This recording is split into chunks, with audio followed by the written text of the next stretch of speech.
Hello, hello, hello.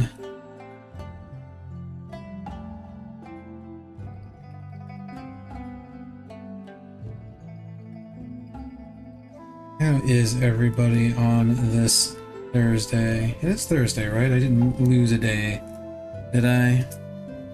Yeah, I don't think I did.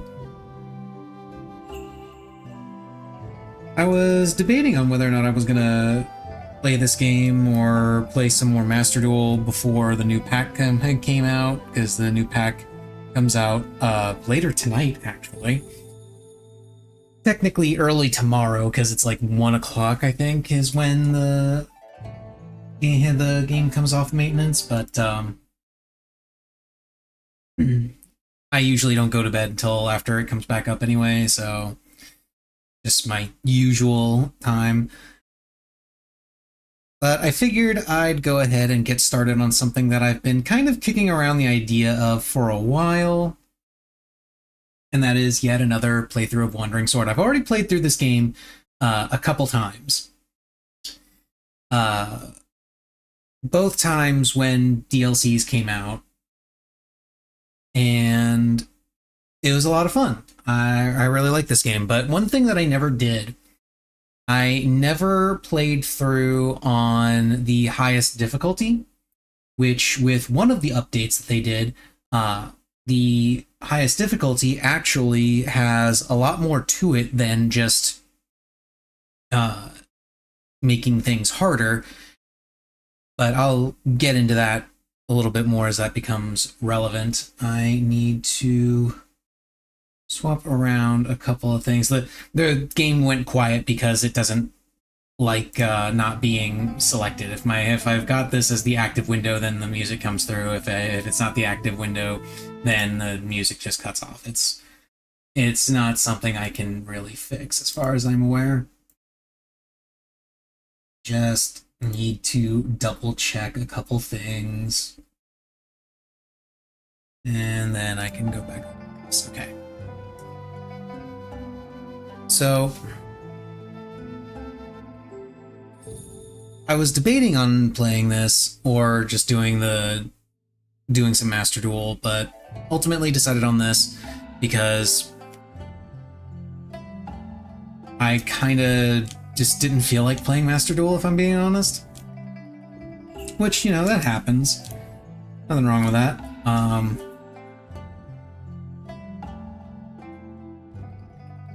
And plus, I have actually been a little interested in playing through this game again,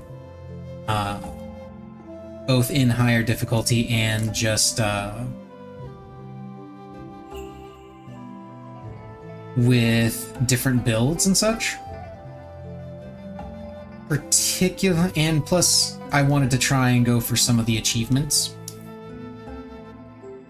Largely because the achievements assist in some of the inheritance points, and I kind of like the idea of having as many inheritance points as possible.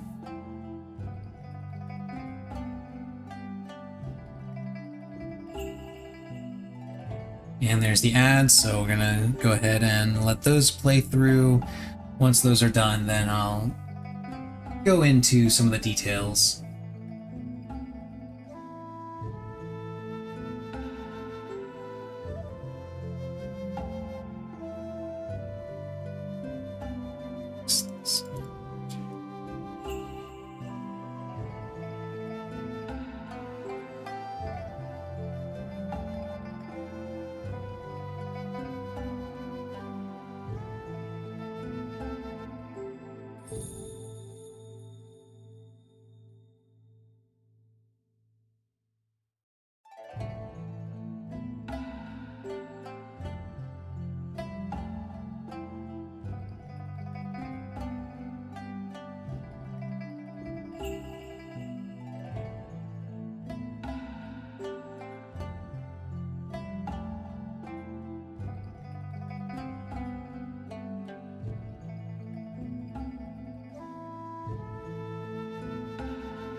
Okay, ads are done.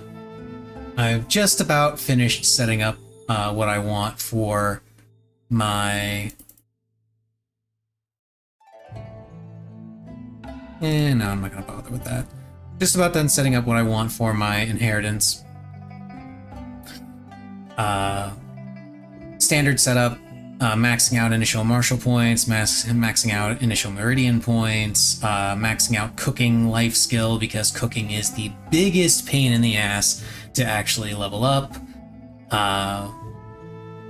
The only one that's more annoying to level up is actually fishing, but that's not an option here. You can't do fishing or collecting, unfortunately. Not grabbing an initial item or blueprint because of the legacy that I'm picking. For martial arts, I'm just picking some extra polearm skills and 2 extra cultivation methods, Supreme Blaze and 9 Region Art, which are both very, very good. Not taking any manuals. The legacy that I'm picking up is Jade Dragon Legacy, which is why I went with some of these polearm abilities, because that fills out the different skills that I'll need for each type of attack in polearm, along with giving me some of the best cultivation methods and items in the game. The other option that I could go with is Qingyun, because Qingyun and Jade Dragon are both just the best legacies that you can pick from. Jade Dragon, because Jade Dragon Method and Highland Warfare Doctrine are both really strong, and Qingyun because it gives you access. It's the only way you can get access to Mistveil Wave Dance on Yuan Yi. Mistveil Wave Dance is normally a lightweight method,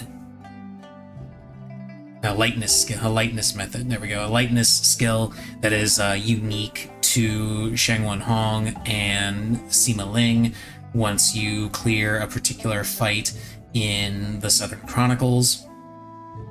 But with the Qingyun Legacy, you can actually get access to it on Yuan Yi. It is very strong, but I'm going to go with Jade Dragon on this one, just because it gives you a full set of gear.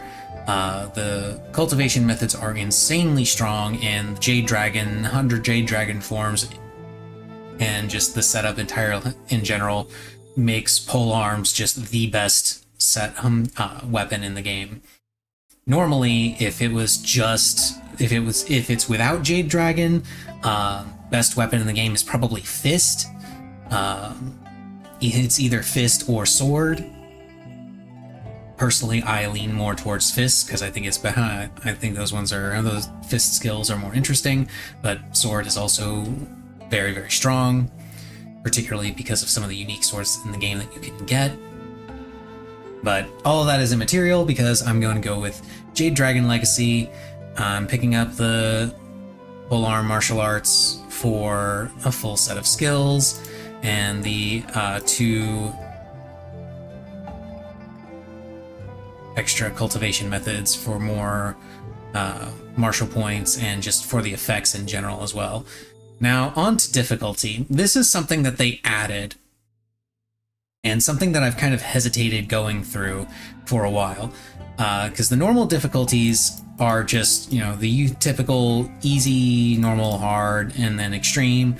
At some point, I can't remember when exactly they did this, but at some point they added quirks to the extreme difficulty, which all give you a detriment and a benefit. So this one, for instance, is some elite enemies gain rebirth at the start of battle, allowing 1 revival upon death. And the benefit is there's a 25% chance that life skills yield double rewards. Effortless Mastery. Some elite enemies can inflict 1 stack of break when attacking, which reduces defense for 4 turns up to 6 stacks. But the benefit is you no longer consume martial points when consulting, which is very, very good. Makes consulting much, much faster for certain abilities. 15% chance to reduce all move cooldowns by 1 turn after taking action. This one, all stamina costs are reduced by half. All enemies gain 10% crit. Winning a spar now grants 3 items. Now, currently, in normal gameplay, when you spar, you can get 1 item, or you can get up to 3 items. You're guaranteed 1, but you can get 2 or 3. This one makes it so it's guaranteed 3. Combine that with this one where the stamina costs are reduced by half, and you don't have to spar nearly as much or have nearly as much stamina available in order to spar. Let's see. All enemies gain an effect which return 8% of their damage taken. Forged and tailored equipment guarantees maximum random values. This is super important because it means that you will definitely need to be using crafted gear. In general, you want to be using crafted gear on Extreme because in normal gameplay, crafted gear is kind of superfluous. You don't need it. You can beat the game just off of using whatever drops from the enemies, and especially with some of the unique weapons and armor that you can pick up through various means in the game. It's not really that big of a deal to just use item drops as your equipment. On Extreme, though, things are a little bit different because it actually warns you about this in the description for Extreme. Enemy equipment, meridian effects, attributes significantly enhanced on enemies. Enemies can perform back attacks and use cultivation methods. Number of minions in boss battles are increased. Enemy composing efficiency is increased. Enemy skills now default to level 10. Enemy weapon mastery is significantly enhanced. This is actually less, the weapon mastery is actually less significant because previously weapon mastery used to increase not only attack of a particular weapon, but also defense against that weapon. That got changed at some point. Again, I'm not sure when, but at some point it was changed so that instead of weapon mastery being both offense and defense, it is now only offense, which makes it significantly easier to build UNE if you only want to use a particular weapon and you don't want to switch weapons for any particular reason. Because initially you would want to have UNE master as many skills from every single weapon in the game, simply because that also improves his defense. Now it doesn't. And similarly, any weapon mastery being significantly enhanced would affect their defense as well, but now it doesn't. So it's less, that particular bit is less significant, but they're still going to be doing more damage, so you can't just ignore it. High-level enemies equipment is forging-only equipment, and consulting legendary skills also requires sparring. Normally there are 5 ranks to everything in the game, items, skills, whatever. Those being common, rare, legendary, epic, and mythic. Normally, whenever you try to consult with someone, you don't have to spar with them with the consulting in order to consult with them on a skill, unless the skill is epic or mythic. This also makes it so that legendary is now included in that. So now it's only common and rare skills that you can consult without sparring. Okay, now where was I at? Okay, I did Blessed Craftsmanship, where they gain 8% damage reflect, but Forged and Tailored Equipment guarantees maximum random values. Fated Spoils, when an enemy dies, all remaining enemies gain 5% attack and defense for 5 turns. However, defeated enemies are guaranteed to drop items. This is actually really good for specific quests that require item drops, because sometimes enemies just won't drop items. They won't drop, especially not the particular item that you need. The quest for the Refined Bear Snake Pill and the quest for getting the what's it called? or drinking the liquor that the Nanjiang, the Wujian sect people in Pingkang City give you. You have to go and kill spiders and centipedes in a nearby forest in order to finish it. Those two quests in particular spring to mind for this. Let's see, double diligence. Party members' MP cost doubles by 100% when they use skills, but you also get double XP gain for all life skills. That is very important, especially for fishing, because again, fishing sucks. Fallen enemies deal true damage equal to 15% of their max HP to nearby targets within 2 grids, but life skills no longer consume coins. This is actually the one I'm kind of worried about the most, because towards the end of the game, those HP values get really high. So 15% of their max HP is a lot, and it's true damage. Now, these two I'm not going to mess with, because the main reason why I'm doing this is because you get inheritance points. You can see up here how many I've got. You get inheritance points by getting specific high score for when you play at the end of the game after you finished a run, and you get them for it. You also get them for achievements now. They added that, and it's also a settlement score. And there's also a settlement score that you get. The difficulty that you play at and the settlement score that you get by using these quirks both impact your final score at the end of the game. So I'm going to be turning on all of these. So hopefully I only have to do this once. And hopefully I remember all the things that I'm supposed to do. I'm actually going to be a bit let's see, I am going to go ahead and open this up real quick.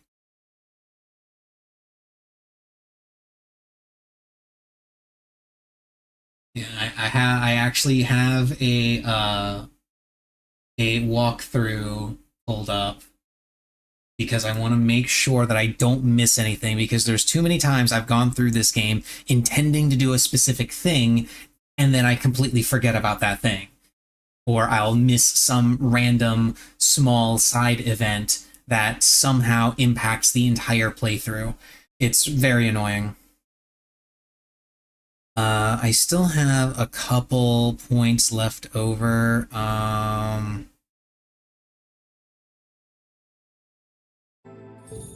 guess I'll get some extra points in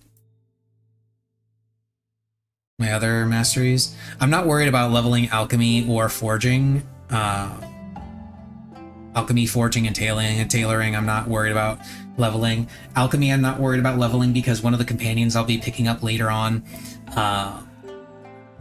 actually is the only person that I know of that has a level 9 in any life skill, which is significant because when you consult for life skills, you can consult up to 1 level beyond whatever level of mastery a particular character has.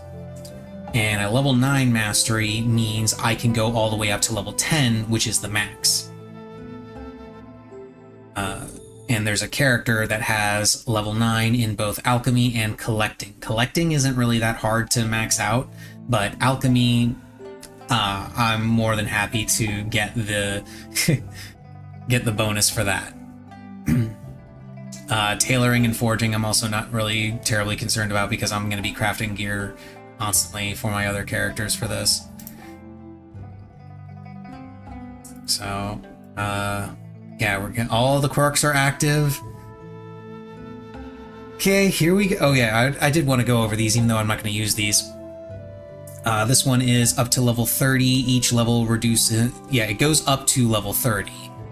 Each level reduces party members' damage reduction by 1% and increases enemies' HP and MP by 5% and attack, defense, and all their other stats by 2.5%.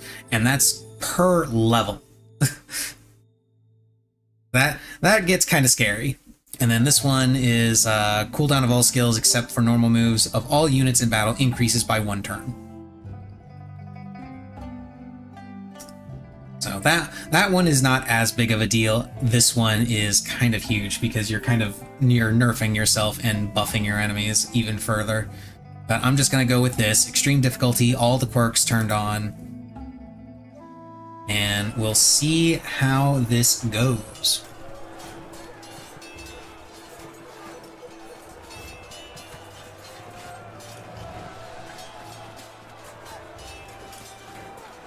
Now, I don't know how much of this I am going to actually stream. I know I'm not going to be streaming this tomorrow, because tomorrow I'm going to be streaming Master Duel.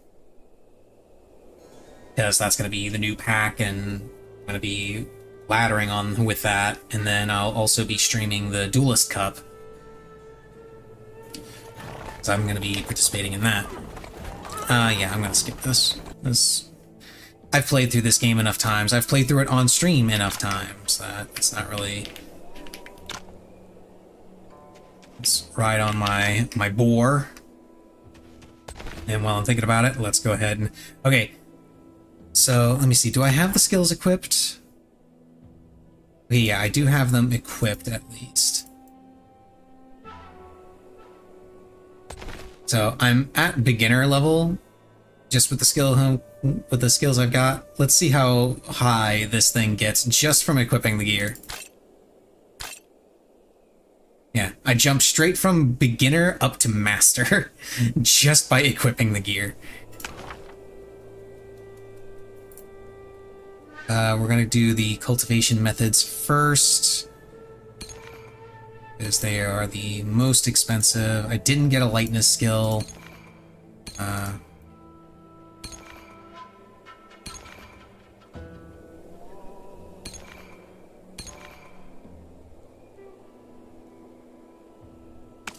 And I've got 15k points here. Just gonna go clockwise around the Meridian map.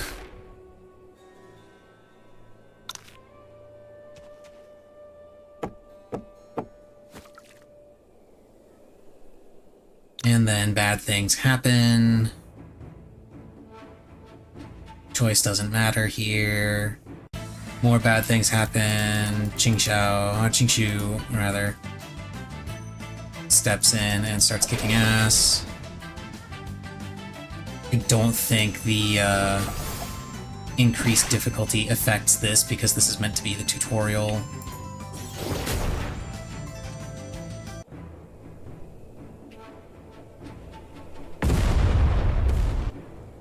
And everything explodes, everybody dies except for Yuan Yi, who is merely poisoned. A few moments later.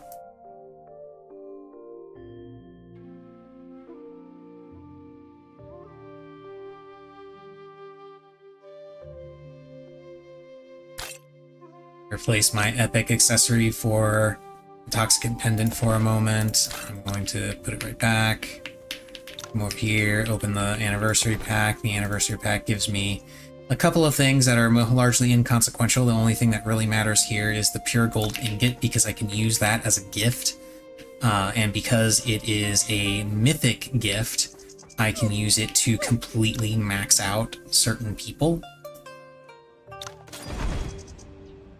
Ditto for these items, if it's somebody that takes consumables. Now we're gonna go beat up some monkeys.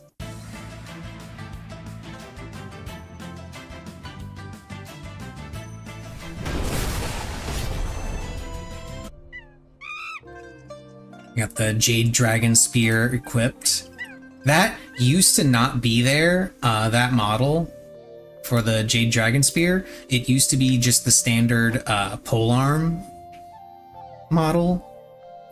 But people complained that you couldn't tell that you were doing Jade Dragon Legacy, I guess, or they thought that it deserved a special thing or something.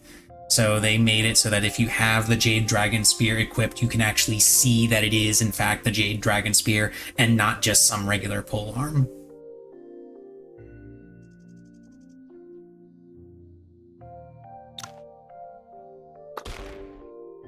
it's teaching us all about the systems in this game and the different methods of growth.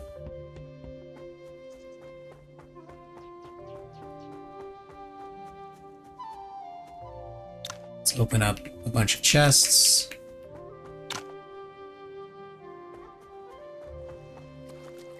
Come down here and gather some herbs.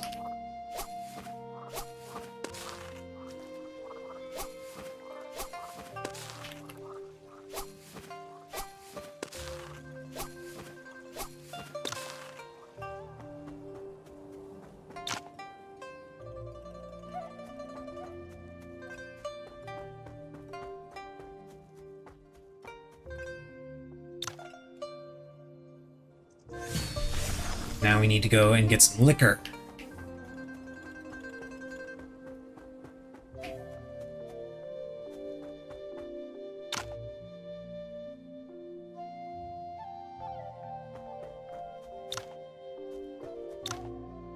Do that quest just because it's funny.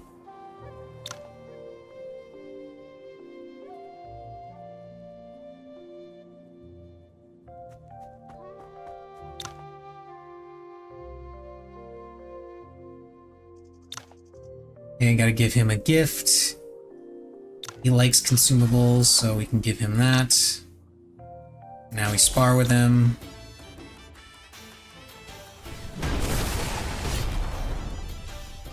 He managed to evade us, but because we are OP and have Jade Dragon, Legacy, you don't need to worry about it.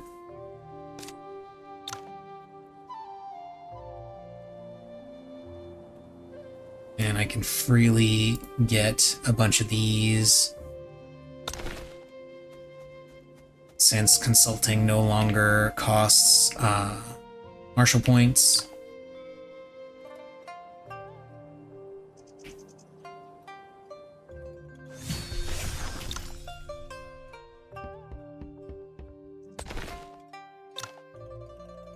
Only costs stamina.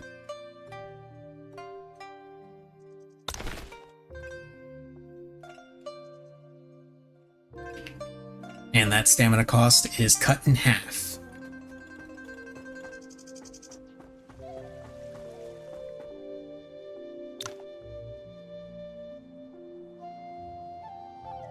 Yes, I understand everything. Yes, I'll select sword, even though I'm not going to be using a sword.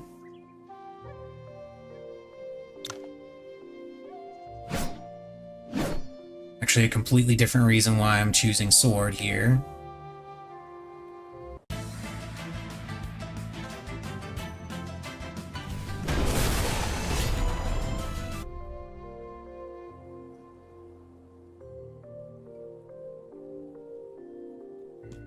That is because I can gift the sword to Jing and Feng.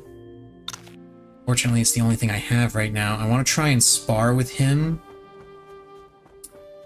I don't know if I'll actually be able to...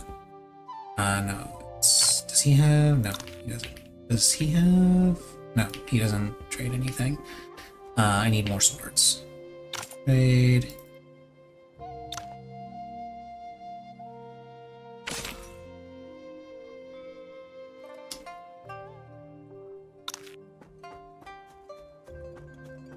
I don't have coins. I need more coins. I need to do some,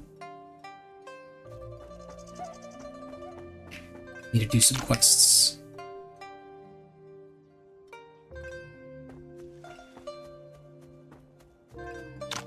Some of these can be done pretty quickly and easily. You should have it reforged. And I need to go and collect one iron ore.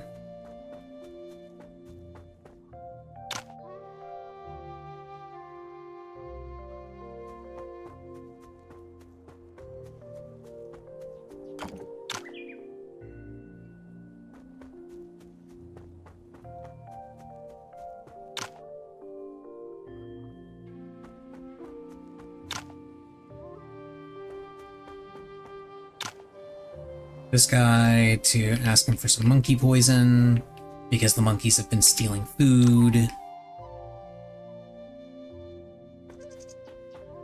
The choice there doesn't actually matter. If you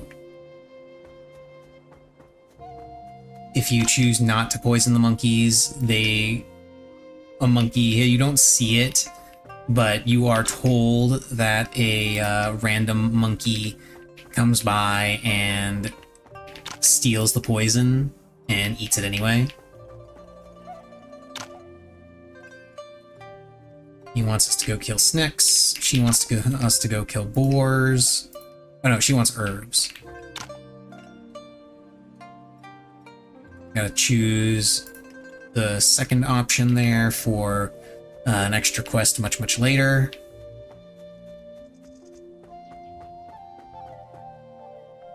Oh, and now I should have enough coins to buy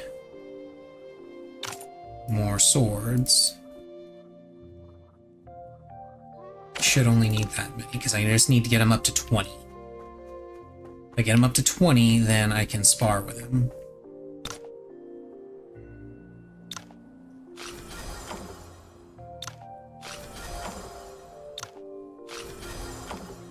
Shit, I needed one more, I miscounted.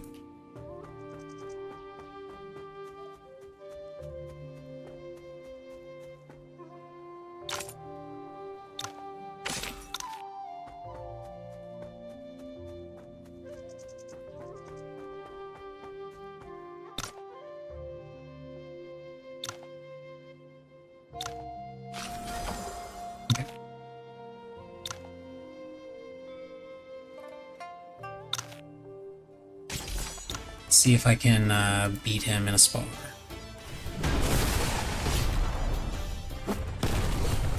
I can indeed. And he gave me the rainbow sword, which is good because that's an item I can gift him to raise his affinity even more, which allows me to consult with him on alchemy if I want, but it's not enough for him to teach me any of the other stuff. But mostly the reason why I'm doing this is because I can get access to Bree Steps. And this is the earliest you can get this manual. You also get access to Qingfeng Swordplay, which is one of the best sword moves in the game. And I want that for one of my upcoming allies.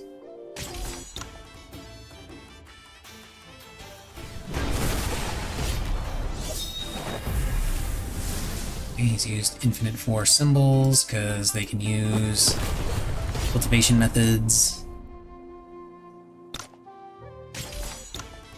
You know what? I can use a cultivation method too. Supreme Blaze, go!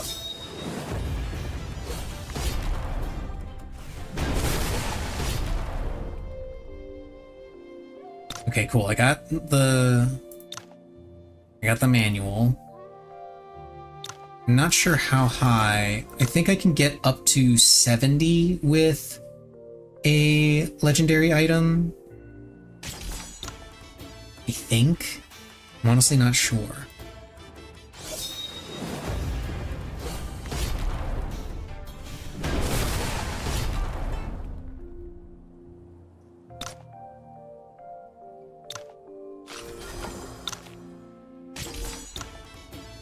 And yeah, I got it up to 60. I got it up to 64, so yeah, I can get it up to 70.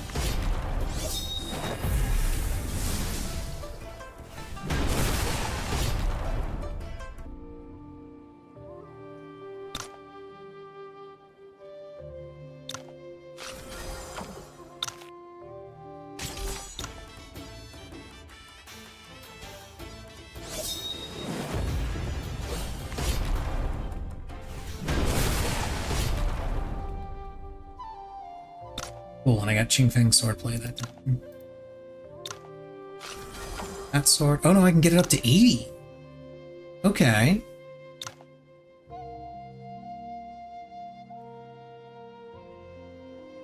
Let's get an extra cultivation method.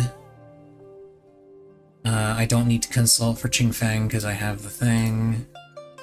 Go ahead and grab Wudang Swordplay. Spar with him one last time before I go and rest and kind of repeat the process.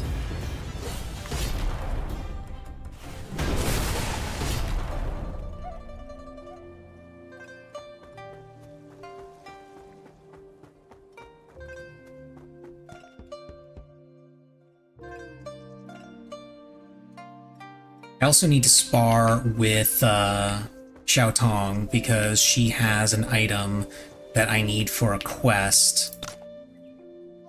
There are other places for me to get it, but getting it from her just means I don't have to think about it later. Go ahead and get Yin Yang Swordplay.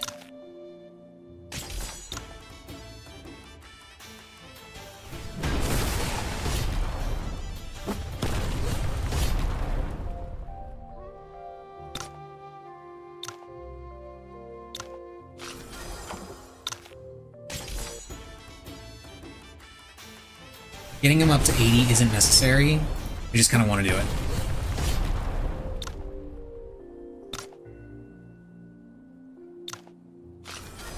Because I've already gotten everything that I want from him.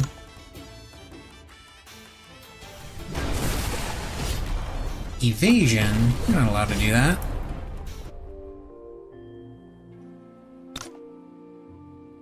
Okay, yeah, the only other thing... Oh no, I can get Cloudcap Leaf and Infinite Force Symbols off of him. Now that he's at 80. Hell yeah. I didn't think about that. I should have thought about that. Why didn't I think about that?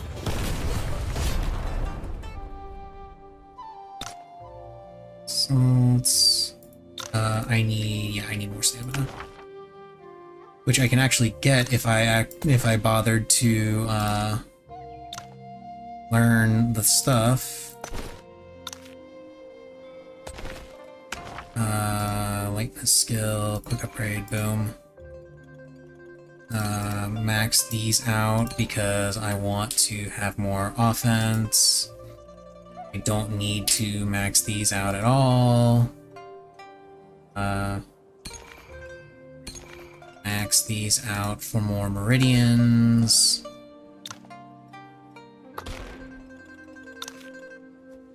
And I have just enough to consult with him for Cloudcap Leap.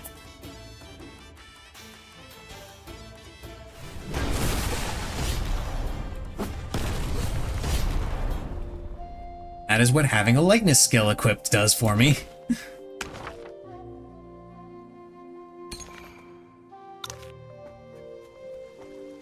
Down to 1 stamina.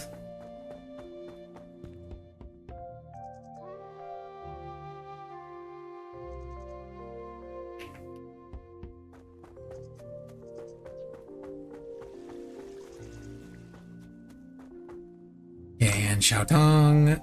Let's go ahead and spar with the small child.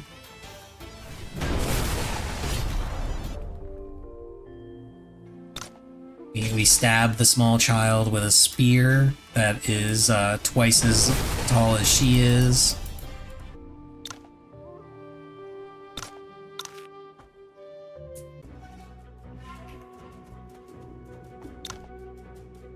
There are a lot of snakes in this cave, yes, and I have to kill a bunch of them.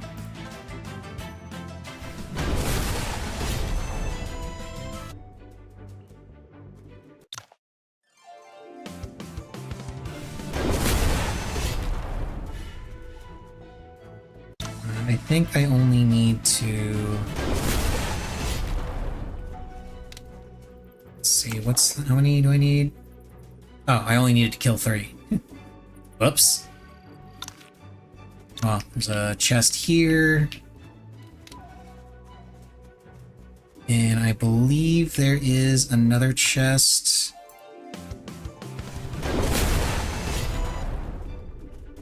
Back here? No, that's not a chest. That's the chest. Come up here to get some snack eggs.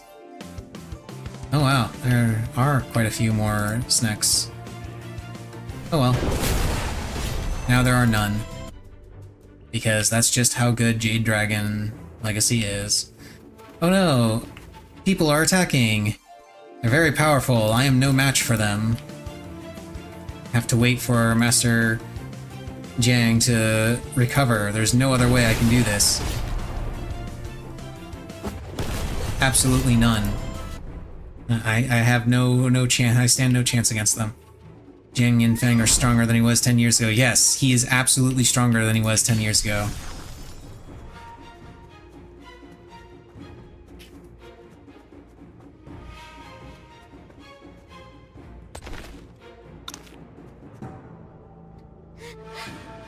Now they have kidnapped, the evil people have kidnapped Xiaotong, and so now we're gonna beat them up.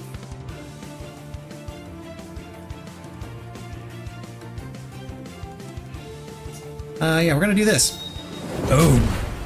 Supreme Blaze. And that just knocks out everybody. Oh, that's silly.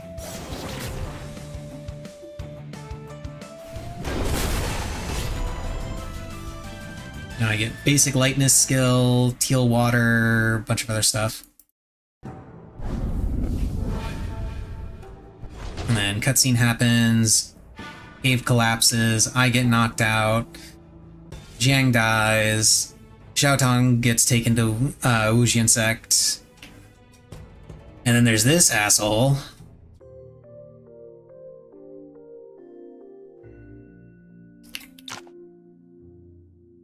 And turn in the Sneck quest, because why not? Mr. Lee tells us that Xiaotong was seen headed for Luo.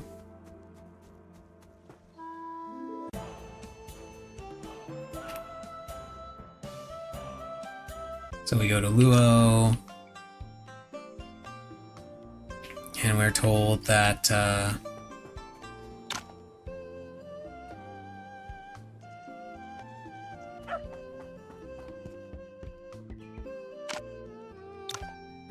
girl was seen being kidnapped by bandits to the nearby mountain. Now, this is actually something else that they added that I thought was really neat. This guy is always here at the beginning, and he sells the manuals for the basic attacks and cultivation methods, but they added the manuals for the skills that Jiang Yinfeng teaches you when you select your weapon. I don't think these actually existed in the game previously, but they added them presumably because people wanted to be able to have all of them without having to save scum the opening choice 3 times or something, I guess.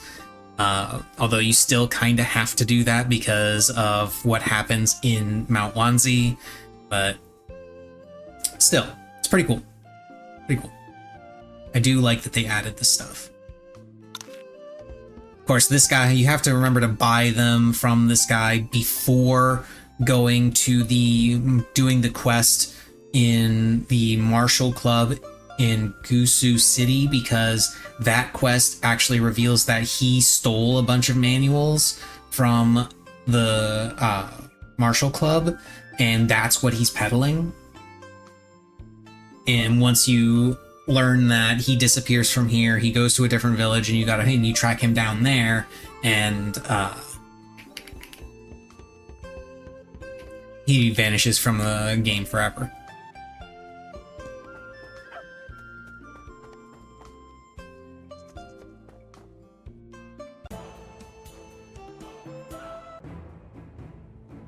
Okay, bandits, we fight. We're gonna kick their asses.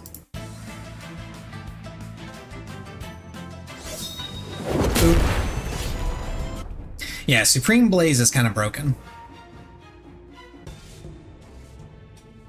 I didn't bother picking up the manual for Supreme Blaze because the main point in the game where Supreme Blaze really shines is in the events of the Southern Chronicles DLC, and the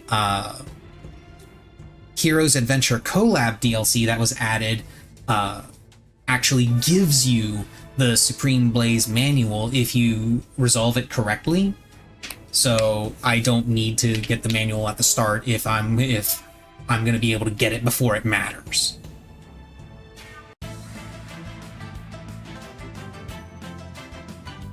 And now Five Immortals Mental Sutra has temporarily replaced that, so Highland Warfare Doctrine it is.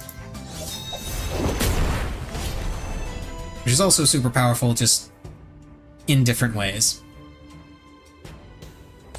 Let me go ahead and do that, and then I'm gonna unequip that and equip this.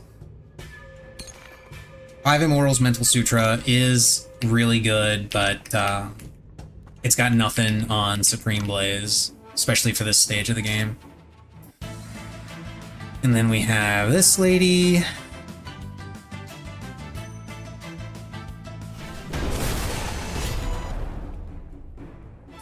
We're going to beat her up, have her join us.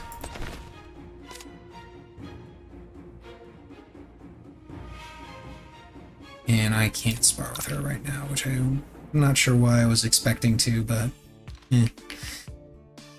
And then we're going to immediately abandon Mount Wanzi because there are side quests that need to be done.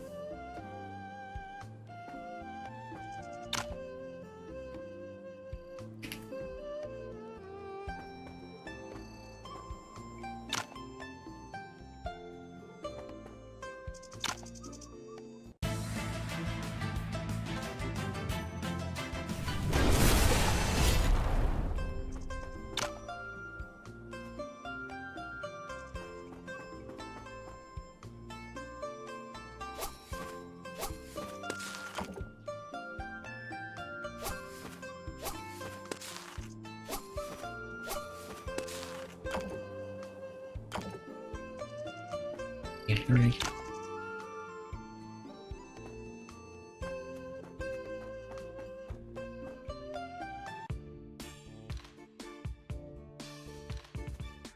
Wild Boar Woods.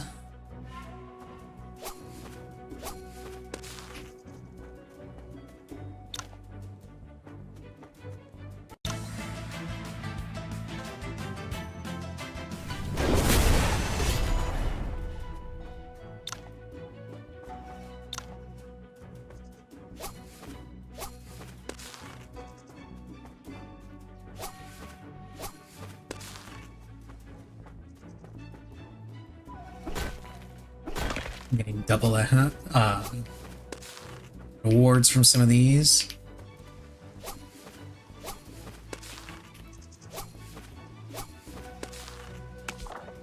Let's see, I got that, cool. Let's go here, beat up this wolf and take the treasure it was guarding.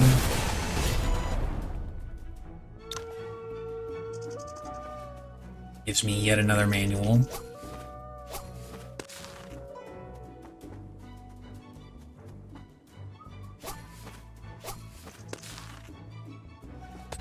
I should leave this area, raise my affinity with Wei Huo. I can do his stuff as well while I'm thinking about it. Oh, and you can learn some stuff as well, because why not?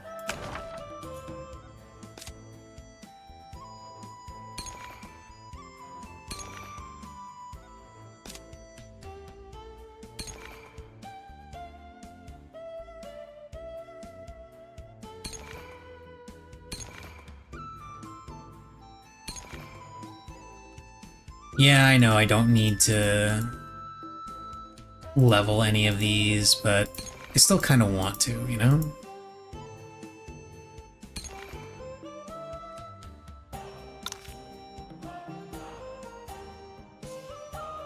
Okay, come over here, turn this in, and that gives me a healthcare method.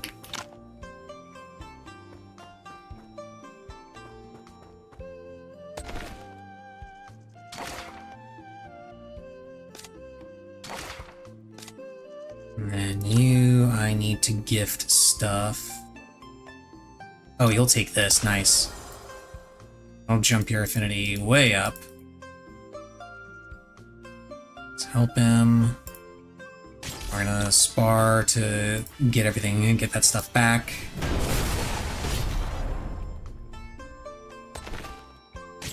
as well as all of his other stuff.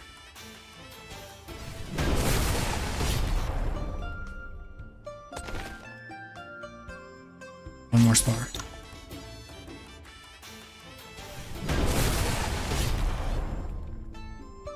Nope.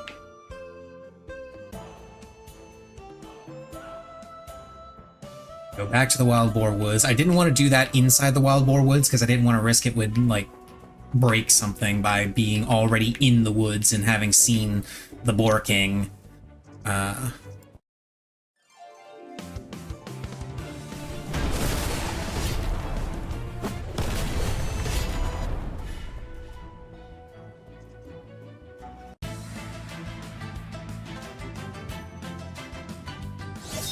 Oop.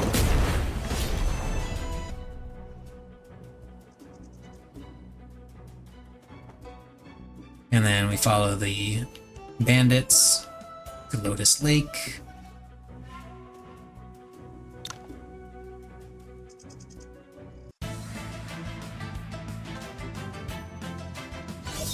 Kaboom!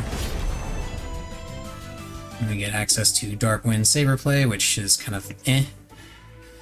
And before we leave, number one, I'm going to go collect some Jade Ore here.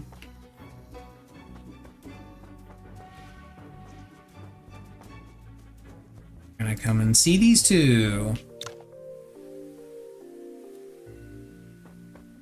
And collect some Jade Ore over here too. A little bit more over here.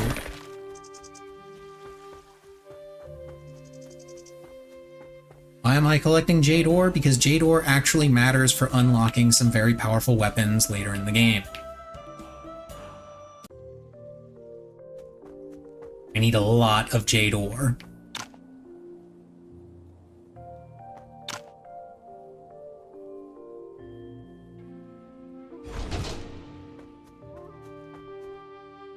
And then we re-invite Wei Huo. I'm not sure why they have Wei Huo leave the party and then immediately rejoin when you go to leave the village. That seems weird to me. But either way, I can now go and do a personal quest for Wei Huo. Over here. What are the other things here that happen? Let me see. There's nothing here. Yeah, I just gotta go straight here. This dude wants Ironwood in order to train Wei Huo in Salvation Staff. You can go into the forest, or you can just go to this chest right here and collect the Ironwood that's right there. There are exactly 3 pieces of Ironwood in that chest. It's very convenient. Do I want to spar with this guy to take this stuff? Not really. Yeah, he doesn't actually know how to do Salvation Staff. Yi calls him on it, and this guy gets very angry, so we beat him up.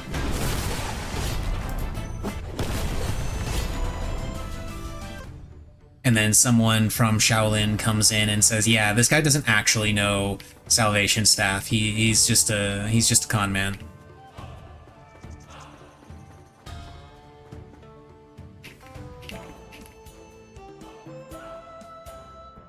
Now we go over to Sandalwood. Here. And now the guy from Shaolin who actually knows how to do Salvation Staff teaches Wei Huo how to do Salvation Staff, and we can consult with him on it. Let's burn the bees. Burn them alive. Come over here and we can get the book for Shaolin Polearm Technique, which is one of the better polearm techniques, if I remember correctly, in the game. Beggar Sect is also really good. Shaolin is really good, but the best are the spear techniques that you get from helping out the people in Shungu Pass.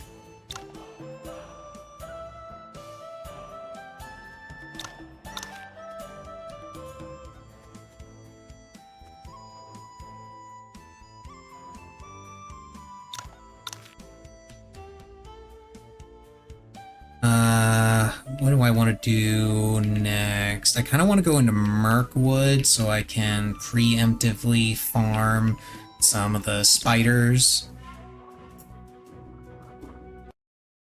This guy tries to shake us down.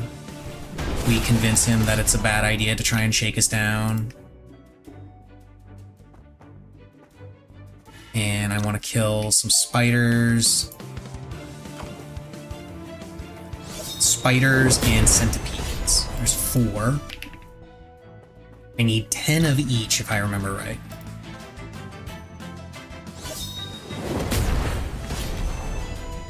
Four. And this is one of those quests that can really screw you over with drop rates. Because a lot of times these enemies just will not drop anything. But because I've got that quirk going, I don't have to worry about that. Okay, so I got 2 centipedes. I need to get 8 more. Boop. Now 6 more.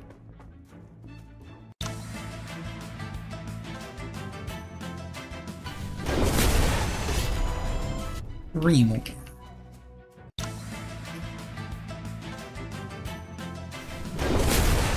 Okay, good. Got them all. We are good to go. I just remembered there is a reason for me to still learn at least sword manuals, and that is because I need my sword mastery to be at least 100.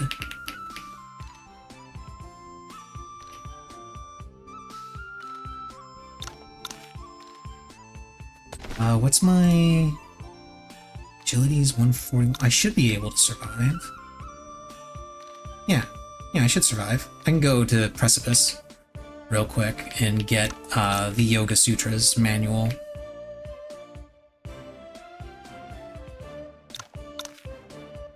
Tag all of the travel points.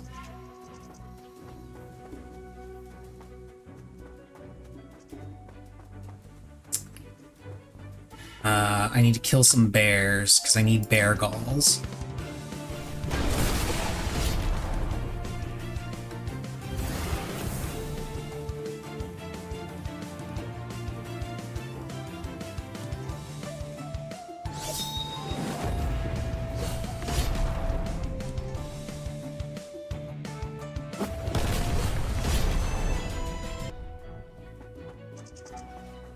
Plenty. I don't need to worry about the snake galls because I already got those. There's a secret passage here that leads to this chest, which gives me a celestial garment.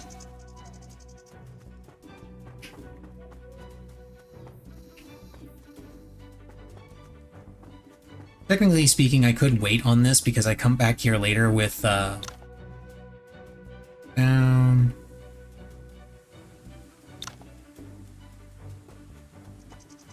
I come back here with, shit, what's his name? Cannot remember his name. I come back here with one of my companions later that I pick up after the events of Mount Wanzi, which reminds me, how far along am I in this little guide? Let's see, I did all that, I did all that, I did all that. Did that, did that, did that, did those, did those. Okay, yeah, I'm free and clear to go ahead and continue the story.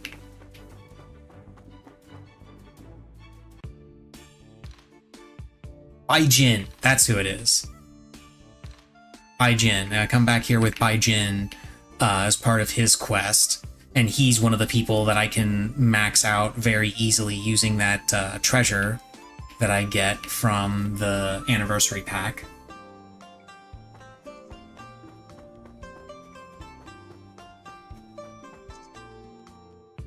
But I am free and clear to go ahead and do Mount Wanzi.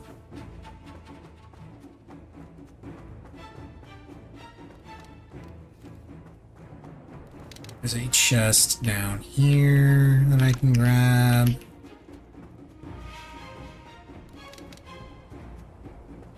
Also a chest here. And a chest back here. Now I gotta kill some bandits. Nope.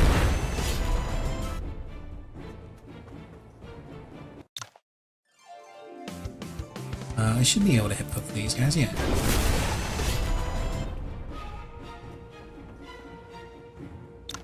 Come up here, we be sneaky.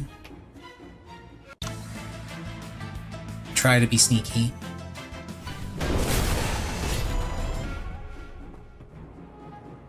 And we find out this is where the kids are being held.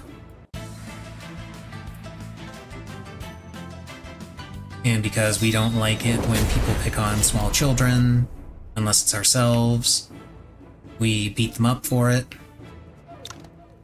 Chest. Here. This guy. Yeah, this might be on extreme with all the quirks active, but I'm still using Jade Dragon Legacy. I'm still OP as hell.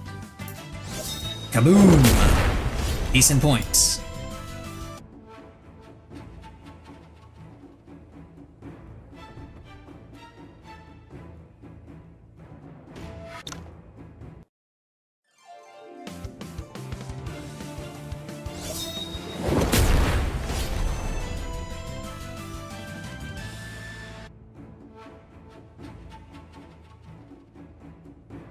And then you find out the ladies from One Woe Cult. Come over here, grab the sword and the manual.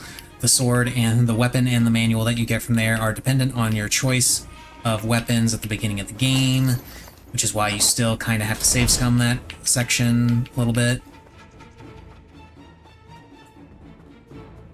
Fun fact, you can teach all the children martial arts with the manuals that you have, but you can't deploy them in battle. Oh, you can't. Oh, you used to be able to do that. Oh wait, no, you can. Yeah, there we go. They just can only learn fist weapons. So yeah, I could teach them all martial arts if I wanted, but I can't deploy them in battle.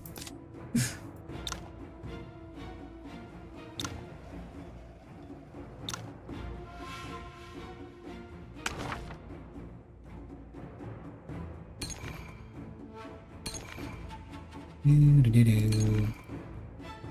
Do-do-do-do-do-do-do. Okay, I'm in Girdle still. Now I'm in Governing.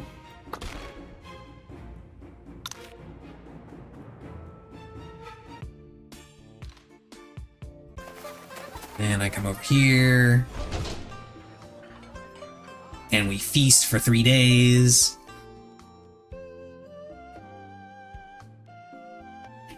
And then I get a horse.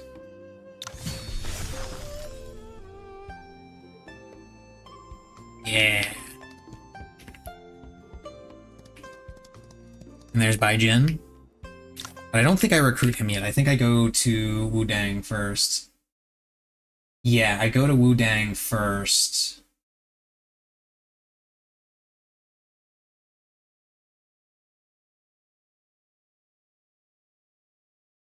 Yeah, I go to Wudang first, I join and get up to the point where I can become a senior disciple or something.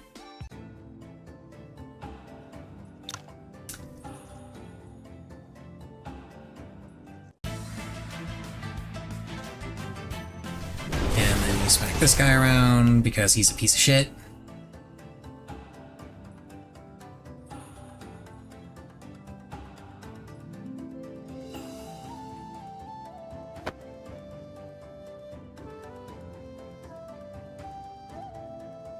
And now I get the tour of Wudang.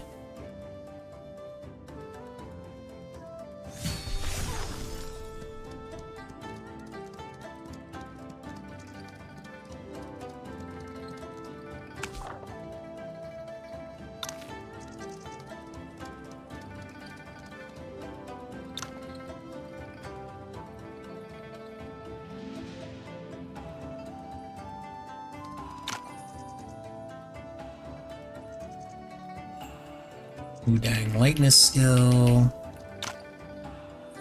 He gives me the thing. And then I come down here. This guy gives me a new outfit.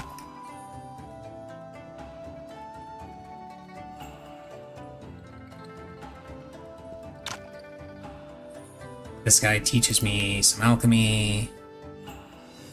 And this guy just gets angry at me.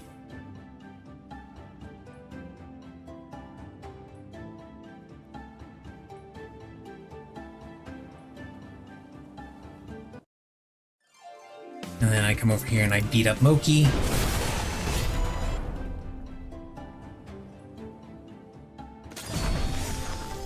Okay, and now I am free and clear to do whatever the hell I want.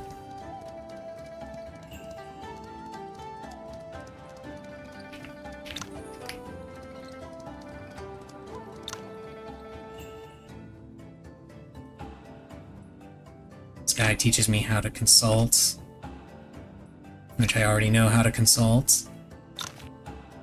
What can I gift you? You want ingredients. You want materials. Okay, I know where I can get materials to get you maxed out. What about you? What do you want? You also want materials and drugs. You want materials and drugs. I know where to get stuff for you too. You want wood and sabers. I know where to get stuff for you. I go kill wild boars for you first, though.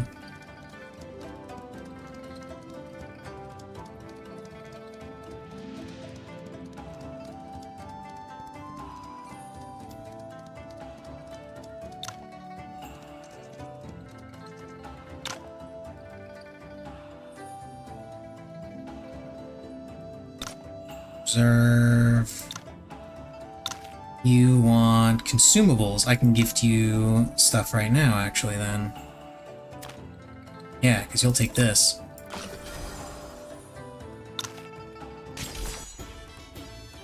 Now, it's not necessary to gift these guys and spar with them and stuff.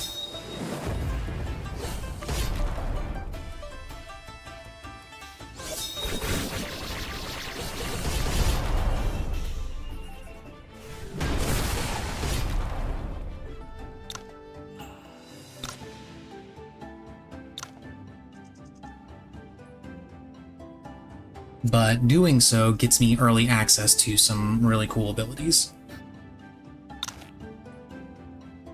And I forgot that they are significantly stronger. I was confused as to how I didn't one-shot this guy, and then I'm like, oh, right, I'm playing on Extreme now. I can't just one-shot people. I have to actually try. Well, shit.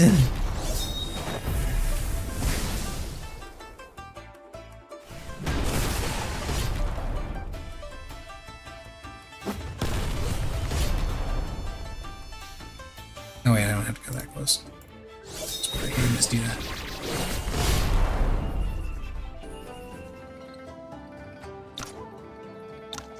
I can gift him the eggs, I guess. And I'll just keep sparring until I get the 2 red items. I gotta spar a bunch with them anyway. Yeah, I can't just, I'm not just gonna be able to auto-battle my way through a bunch of stuff. I mean, I'll probably still be able to auto-battle my way through a bunch of stuff, but some of the sparring I won't be able to.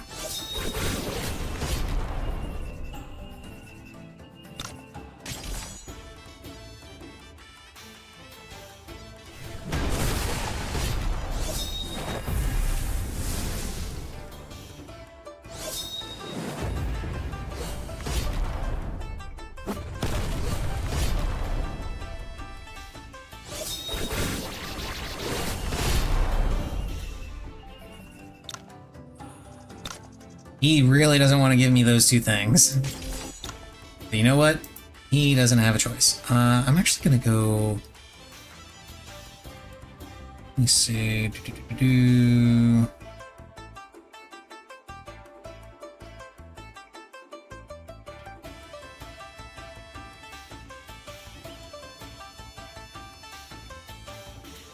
You know what, screw it. Go Highland Warfare Doctrine. Although I think Supreme Blaze is still better as as an attack, simply because it applies Ignite. Well, not Ignite, but a similar effect. It's something. It's called something else. Gift. Oh, I can't give him the. Oh, because it's an elixir and he wants specifically consumables, I guess. What is it? Igniting Spark. And then if I have Light Cultivation Method, it also gives me extra bonuses, because it also applies Light Protection.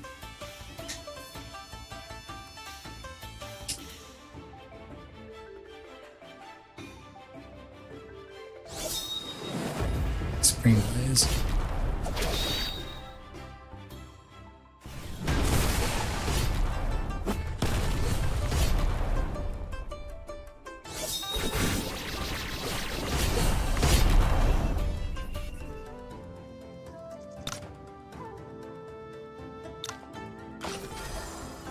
I want him at least at 90, because then I can spar with him for Tai Chi Swordplay. I can spar with him for all the different cultivation methods.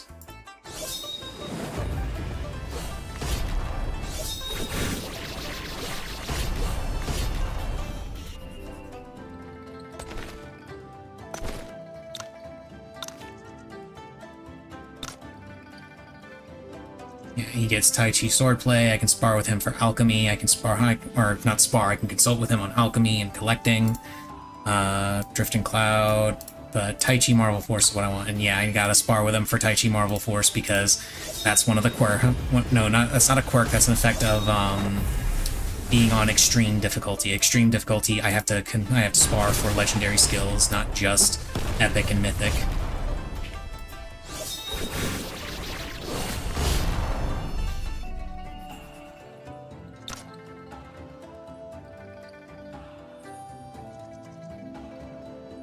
See, I have all of these. When did I get Wei-Wan?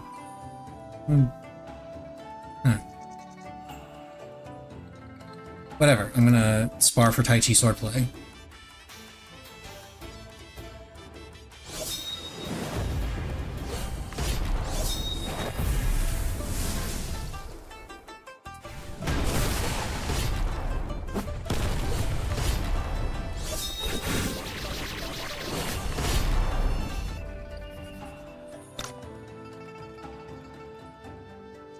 One final spar for Drifting Cloud.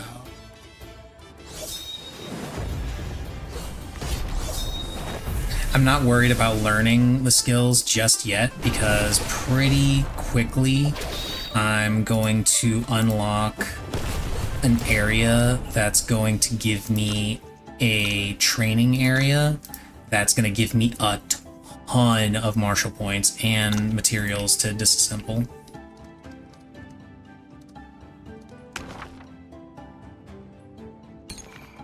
I'm gonna go ahead and max those out and max that out for more stamina.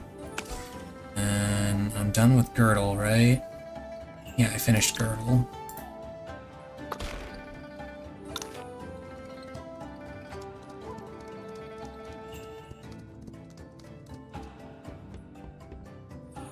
I can do the rest of them later, because I want to spar with all the masters at some point.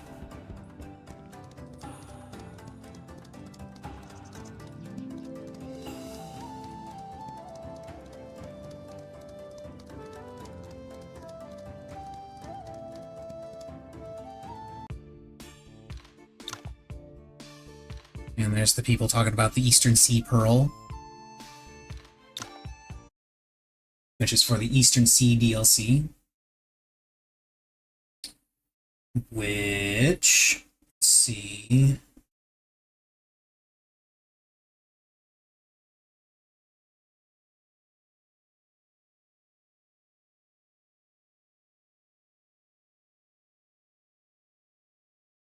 I'm reading through some of these side quests that I gotta do.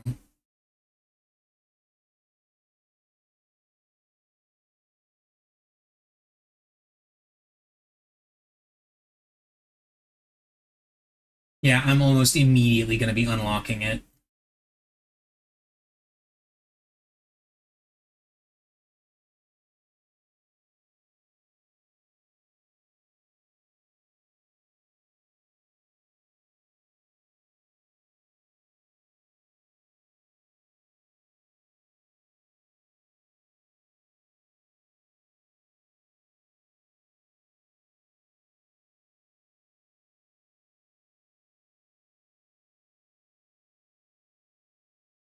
Okay, now I have an idea of everything that I'll have access to and everything that I'll want to do.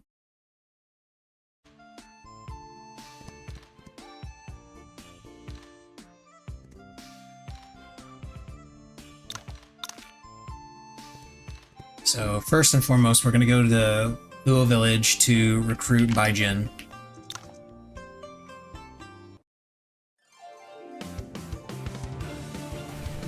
Boop.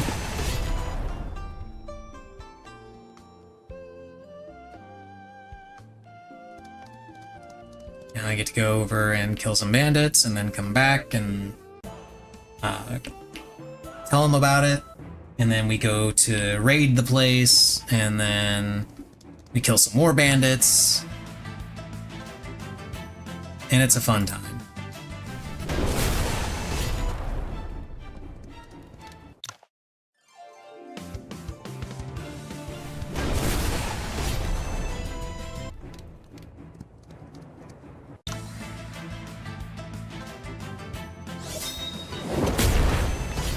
Blam! That's enough bandits. I honestly wasn't paying attention to how many I'd already killed, so I probably killed a few too many, but whatever. They're just bandits, nobody cares.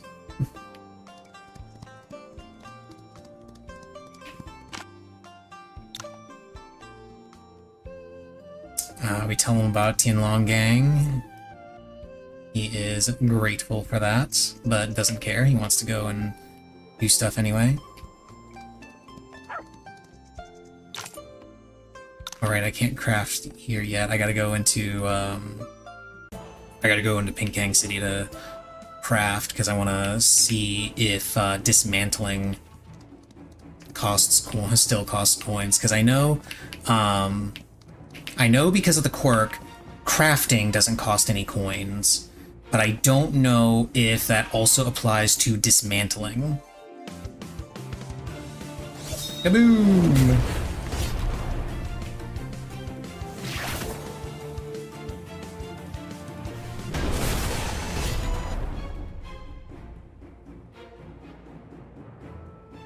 I'll take gold.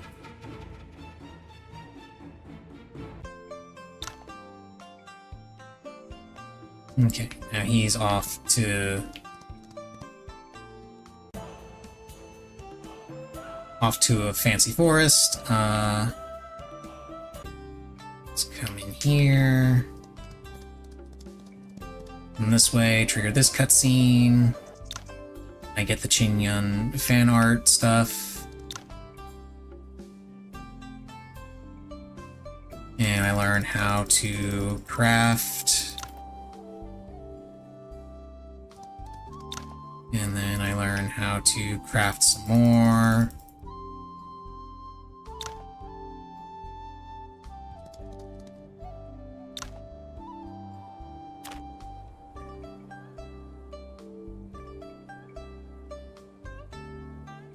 Nope. Disassembling still costs coins. That actually kinda sucks. Forging doesn't cost coins, but dismantling does. Lame. We're not gonna do the Qingyun fan art stuff yet. That's gonna be a little bit later. I mostly only came in here because I wanted to see if that does still cost coins. Oh, that's the crazy beggar. We're gonna be meeting that guy pretty soon, and this is where the DLC, one of the DLC areas is, although we don't see it here. that is where it takes place. We're gonna be right up in here. That's where Hepu Manor is.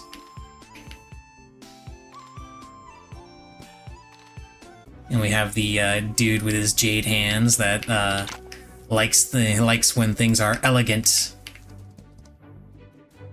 This is true elegance. Love that guy. That guy's great. We'll do the stuff in Tenching first.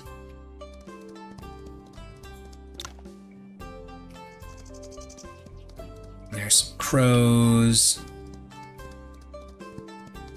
Got a stage.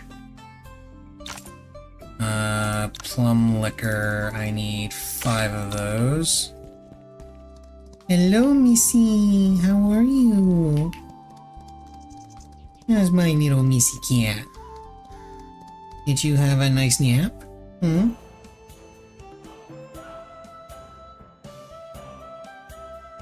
It still annoys me that I can't pass through this area right here between these mountains, but I can pass through this area right here between these mountains. I can shortcut here, but I can't shortcut here. It's really strange.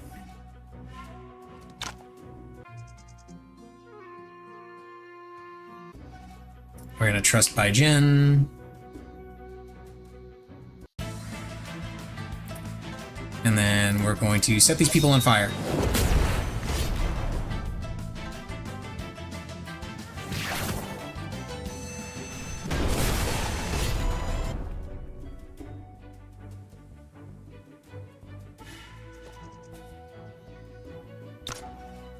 And we're gonna gift him this thing.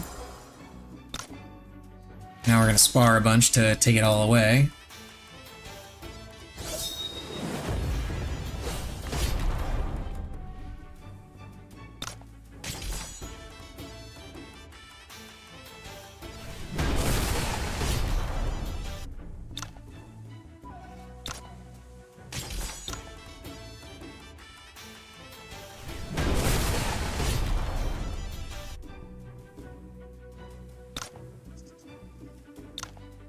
And what can I learn from you? I can learn all of these.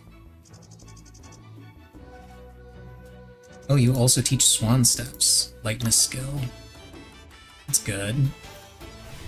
Always happy to get more lightness skills because that gives me more stamina.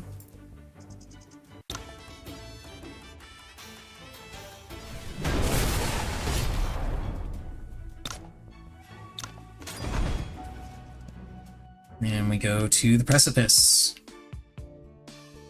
And this is where you're supposed to then go and get the Yoga Sutras, but I went ahead and went there early, because why not? Can I talk to this dude to get this quest?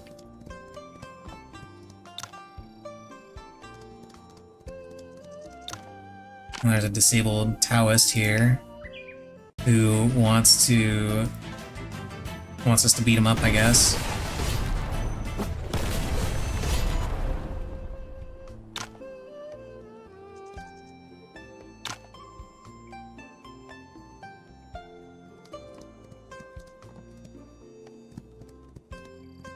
I talk to this guy.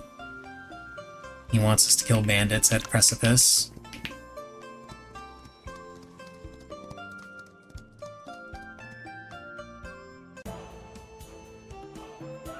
So we're gonna go and kill bandits at the Precipice.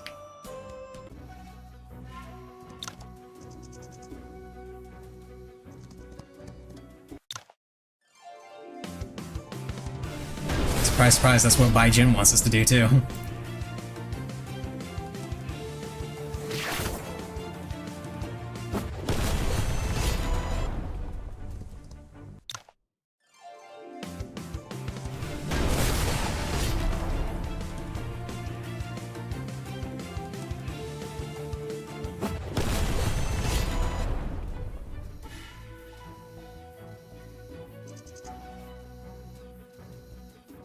Actually, I think I've already seen that treasure.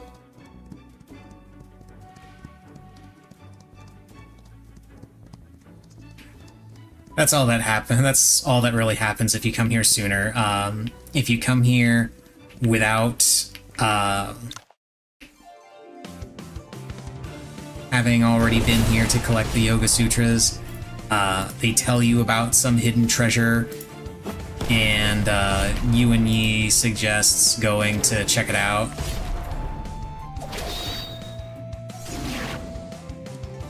But if you have been here, Yi is suddenly like, oh yeah, I've been here before. I know what treasure they're talking about. I've seen it. I actually have it in my back pocket.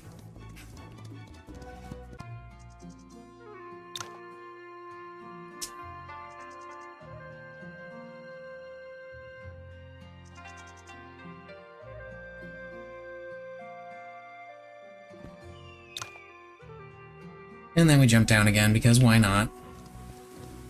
Not like it's gonna kill us. You can actually die from that fall. It's very funny. You can immediately end the game if you, and it is one of the endings. It is officially one of the endings of the game, where you jump down from the precipice, but you're not skilled enough to land without dying. So you end up dying, and that ends the game. It's pretty funny. Okay. Killed bandits.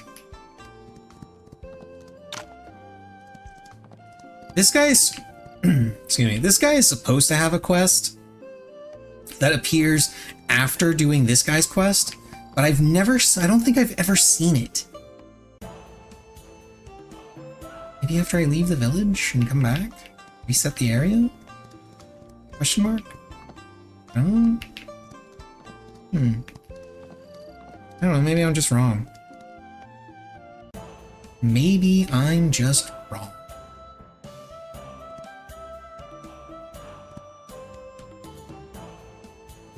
Okay, we're gonna go to Pinkang and we're gonna recruit Shangwon Hong. Did I? Yeah, I did.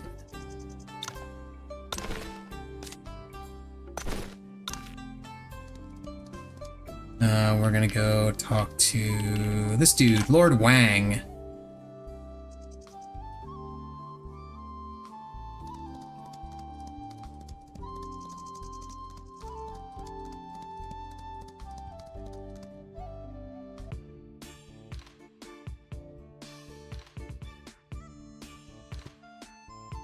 Kirkwood. And that gets me fight against this guy for the toad epidermis. Kaboom!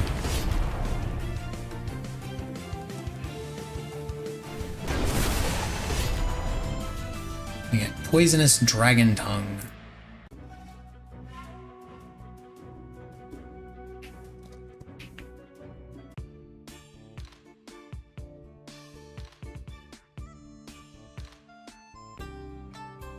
Here.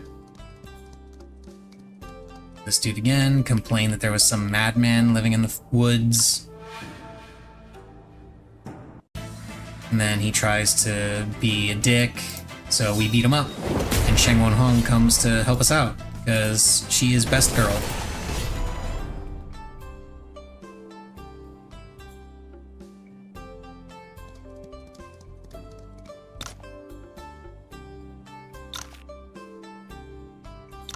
What do you want? You want swords, right? Yeah, you want swords and accessories.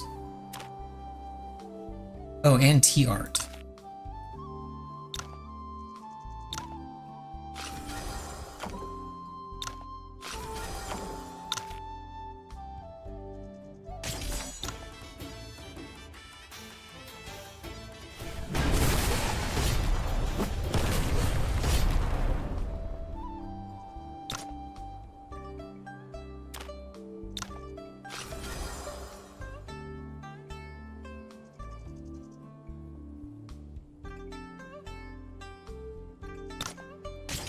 Okay. Needed to raise her affinity so that she asks us to go to Qingmu sect with her. her one more time to get to steal the last of her things. Because that is the ultimate goal of this game. You beat people up and take their stuff.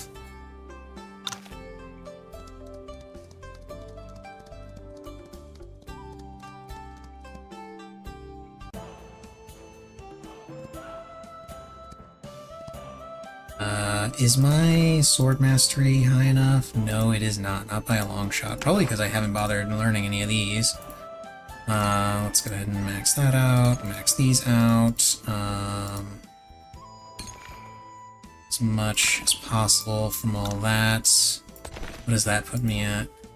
97. I am just shy of it.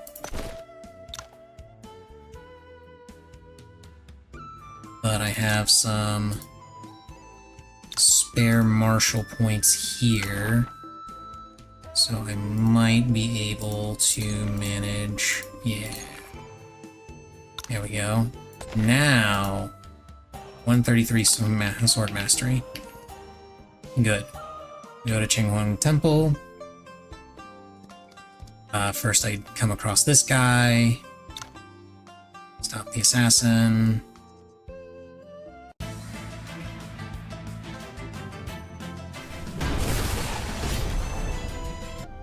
We get a Condor School ability. Tell me... Here... Oh no, it's a monkey!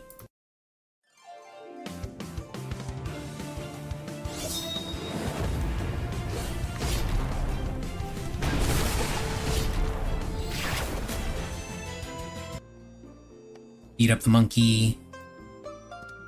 Monkey gives us a sword manual. Well, he gives us an oilcloth bag that turns into a sword manual.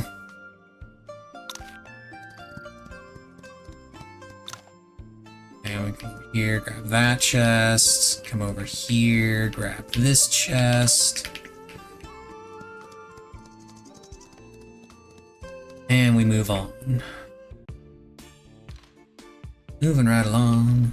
But loose and fancy free.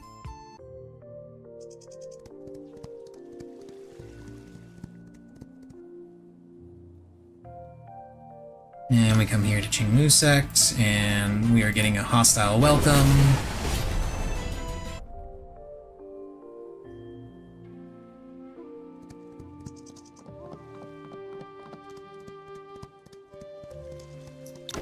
Fisher here, Koi, mystery chest.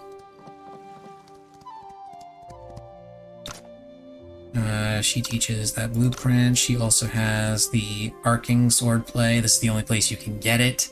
Which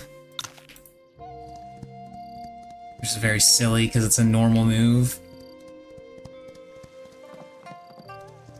But first, I gotta go to the Bamboo Sea and collect some green bamboo.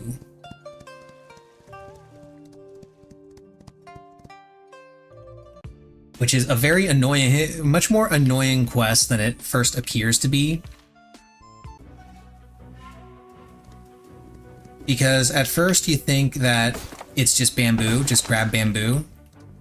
But no, there are actually specific bamboo. There's actually specific bamboo that you have to grab.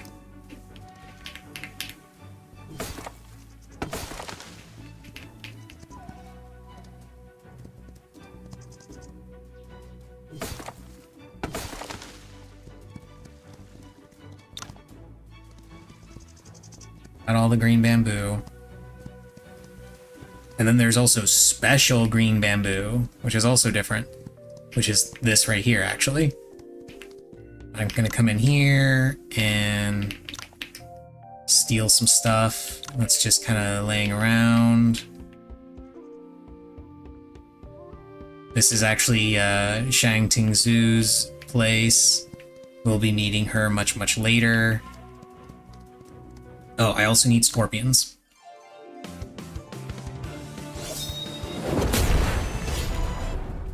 I think I only need 3.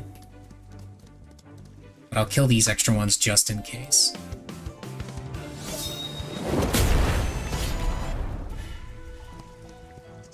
save those for a later quest.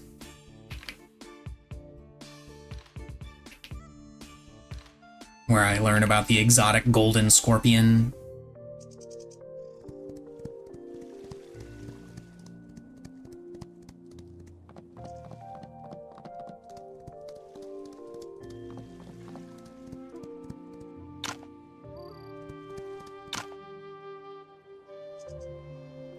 And we skip. And we spar.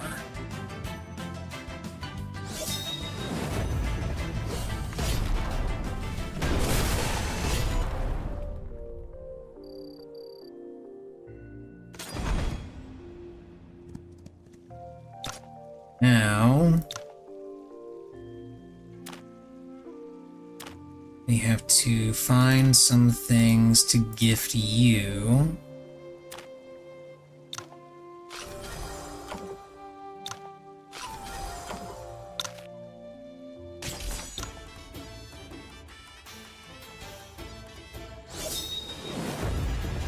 Need to get your affinity up so that I can do your quests.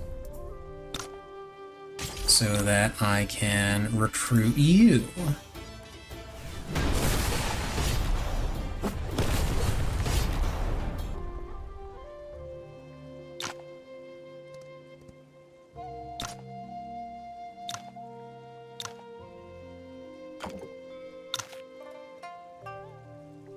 Oh, right, I can't actually, I can't give... Her quest doesn't unlock until I finish all of Sheng Wong Hong's quests, which I won't be able to do for quite a while, because she needs to get significantly stronger before she can actually do her thing.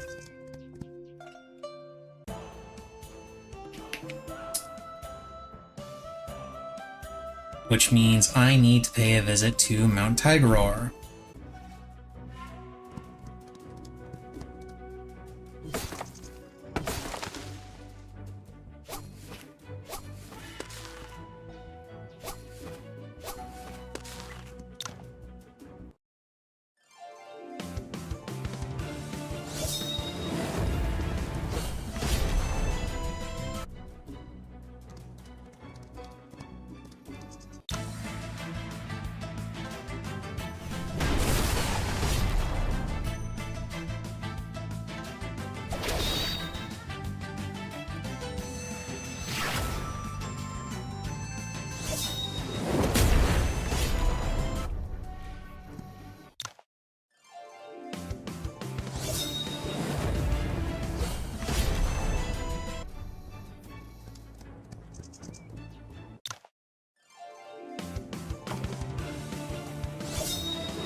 So it'll probably go significantly faster if I only had Yi as my active party member.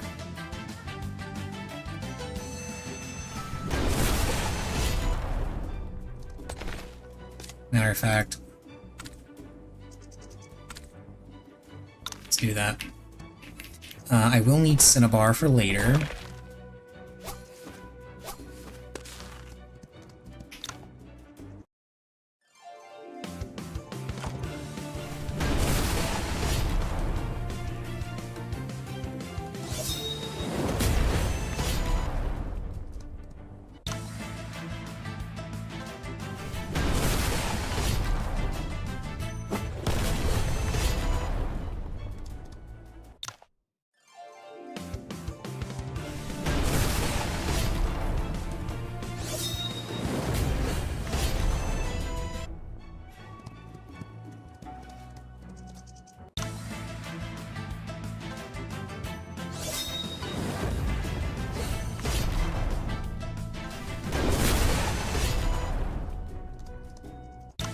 We need to get Sheng Wong Hong strong enough to finish her last fight.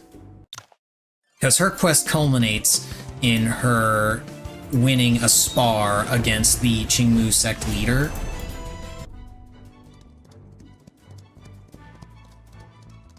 And she needs gear and skills to be able to do that. Now, as it happens, I'm fairly confident that I've got the skills for her. I just need to actually get her to, you know, learn those skills, master those skills, and then get some equipment to match those skills so that she won't get completely wrecked. And I'll have to do the same thing for Sima Ling.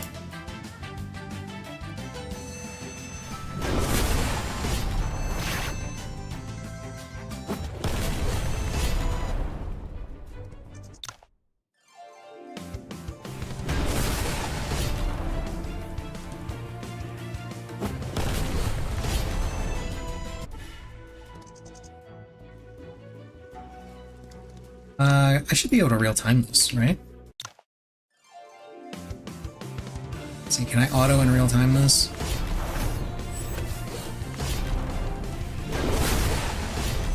Yeah, I can auto and real-time this.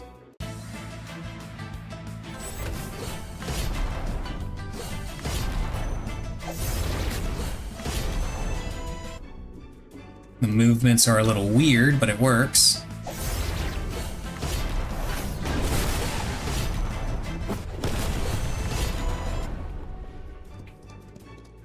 As long as it works, it's fine.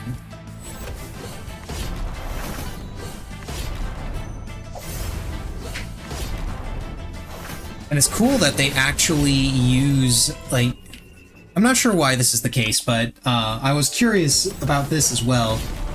If the auto battle function in Extreme would actually allow you and Yi to use cultivation methods, because normally when you're auto battling, you don't use cultivation methods. But here he is, because he's using Highland Warfare Doctrine. That's what the spikes are. Yeah, that.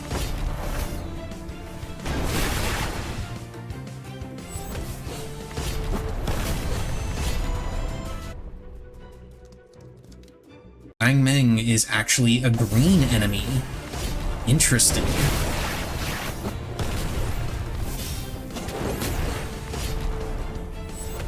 But I am still using Jade Dragon methods, so it hardly matters.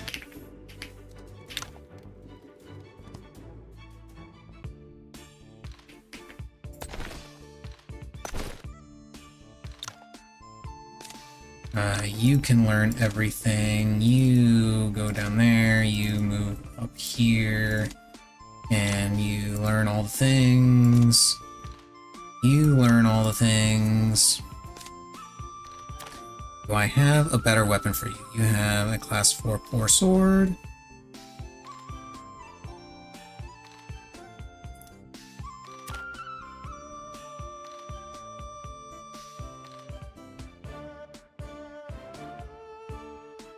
Class 5, rather. Wow, you actually come with a full set of Class 5 gear.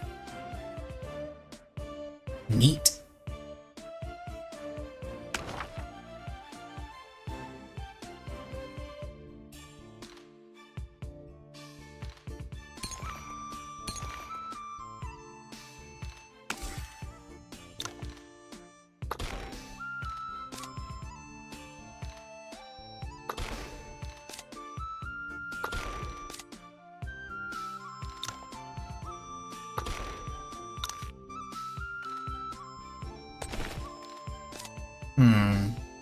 I wonder... What are your abilities?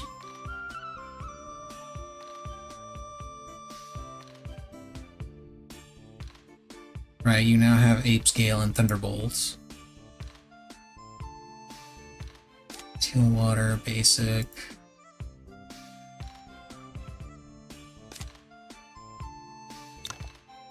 Let me actually, self-reflect this so she can get more stuff. Because I want to see if I can get her stuff done now.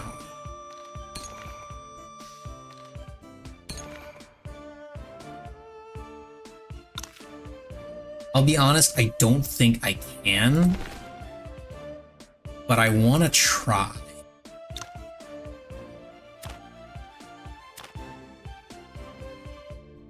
She wants spores. Can't give her that one, so I gotta spar with her. Oh, I should probably have turned off the auto battle in real time for that.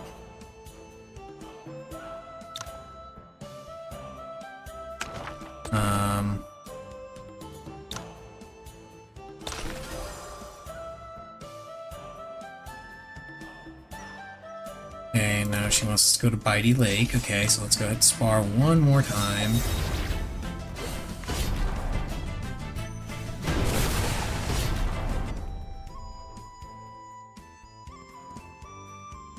Spar two more times because I need to turn off auto battle, because I can't turn off auto battle outside of combat for some reason. At least I don't think I can. I certainly haven't found an option for it unless it's somewhere in here.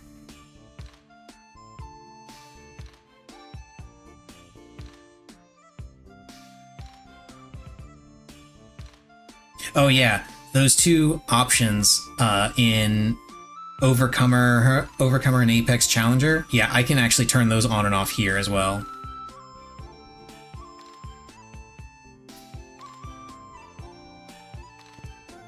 Okay, let me go ahead and save here.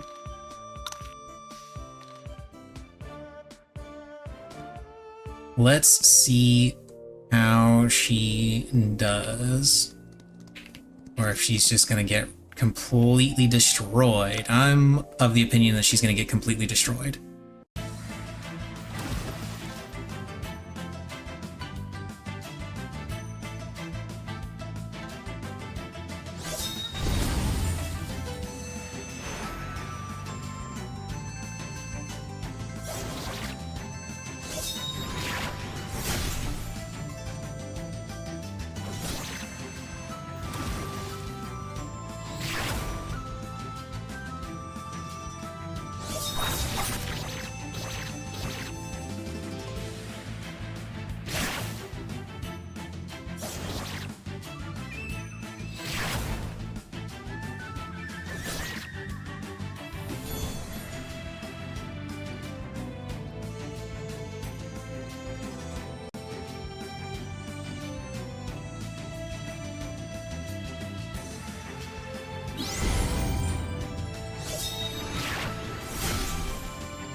Ugh, that crit.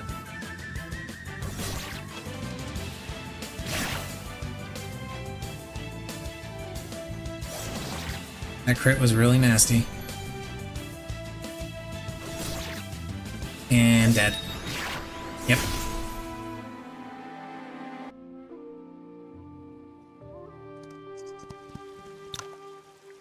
Okay, let's load. Yes, and I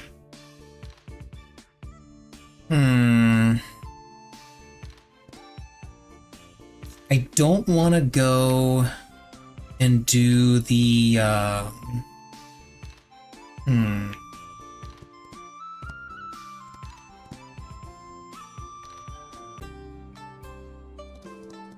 I'd rather not farm Mount Tigor any more than I absolutely need to. Can I make a stronger sword? Not really. She's got a tier 5 sword.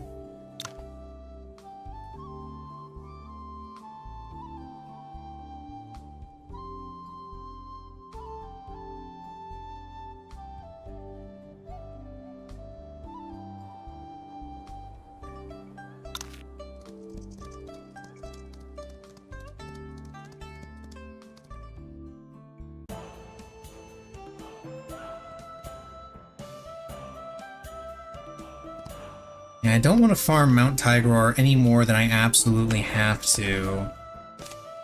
But it's looking like I'm going to have to.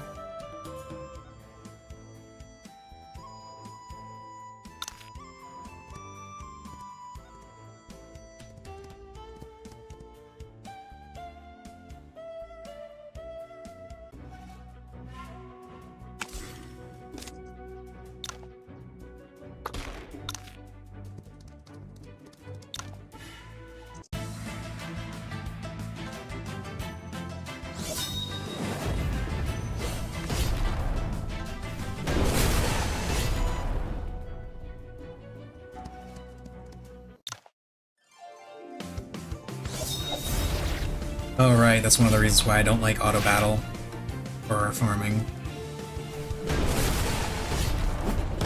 Because the AI does not try to maximize the amount of the number of enemies that you hit with AoE attacks.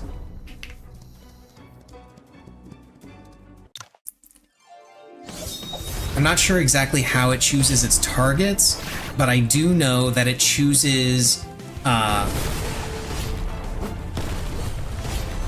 it only chooses one particular target, one particular enemy to hit, and it moves to the farthest square, the farthest space away from that target, and uses the most powerful move available against that target. Or I guess it chooses the most powerful move to use against that target and then selects a square, a space that is as far away from that target as that move will allow.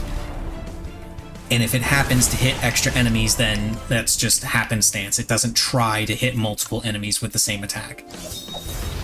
Case in point right here, I know that I've got enough movement to move behind the tiger because I've done that before, but instead of doing that and using the cultivation method like it did, like I would have done, it moved to that upper square there that you can see and used it. It's really weird.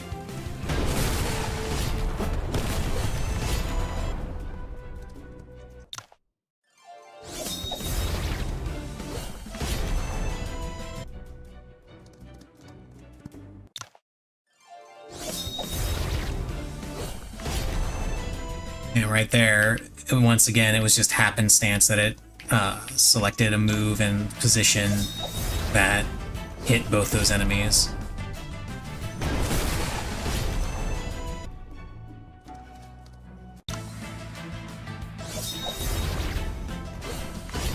Oh wow, the tiger evaded.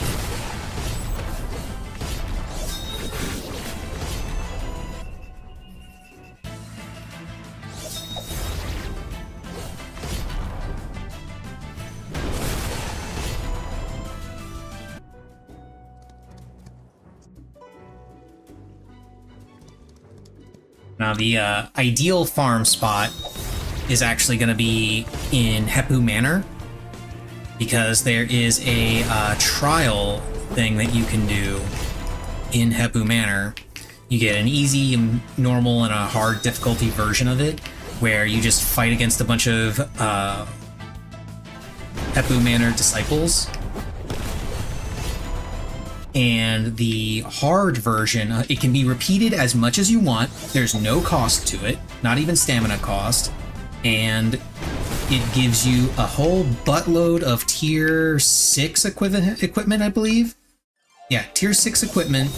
And it also gives you like 3k, 3,500 or 3.4, 3.5k martial points every time you clear it and clear the hard mode version.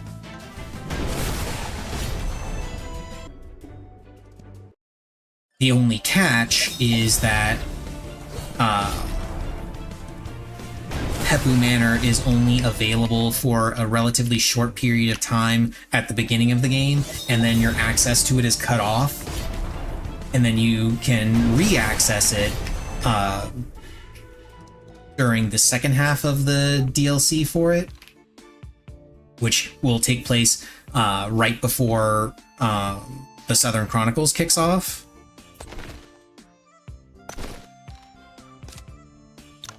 Already learned everything. I'm just double checking, making sure everybody learned stuff.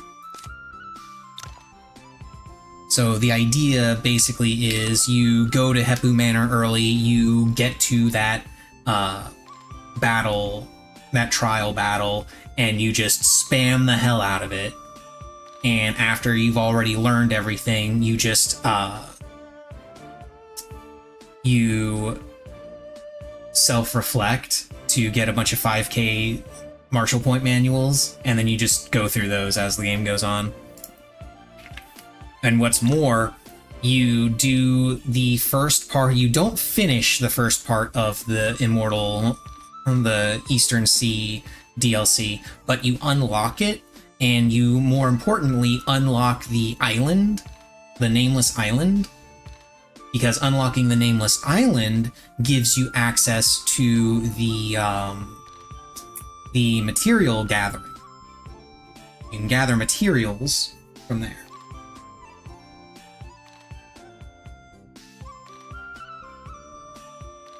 And you can harvest them from any of the fast travel points on the map. So you get infinite materials and basically infinite marshal points for the entirety of the game. And all of that can be done before I even do the Qinghe Village Case urgent quest. It's kind of ridiculous. Let me see here.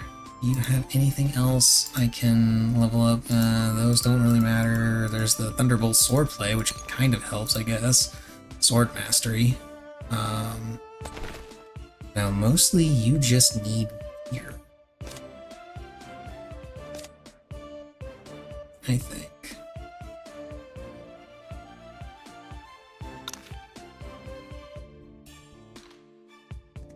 Yeah, I'm gonna try it again.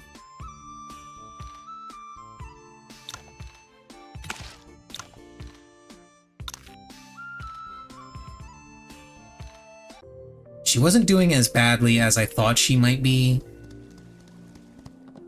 at first, so I think she can do this.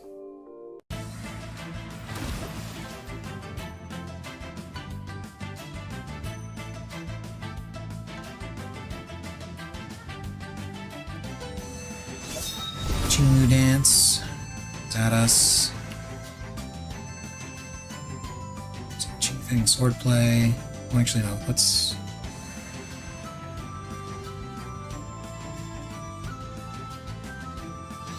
with Teal Water.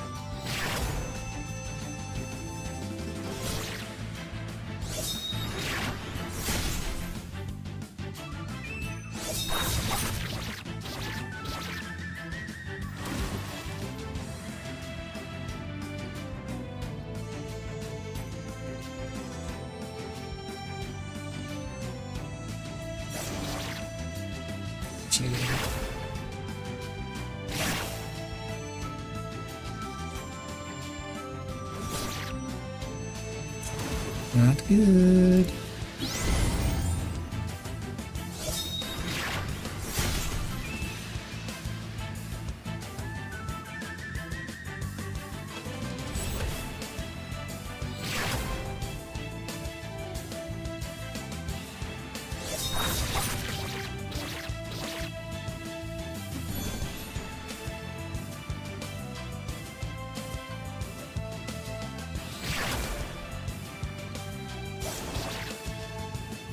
That's it.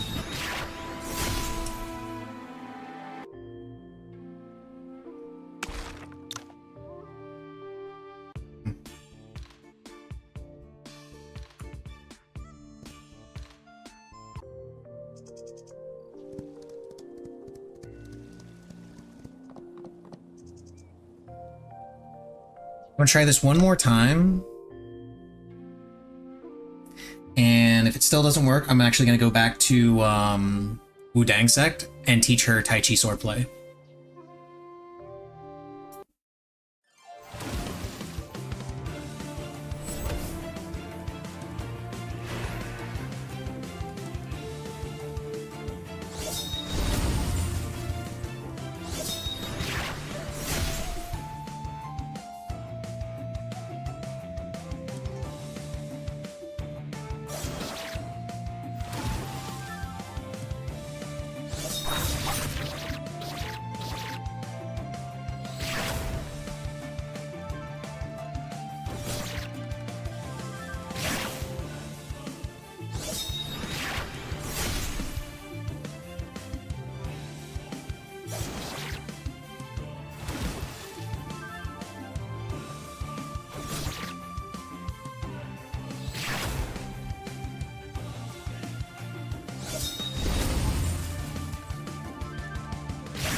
And dead.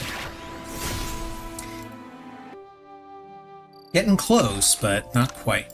Okay, let's go and let's run around to the various sects and learn different things then.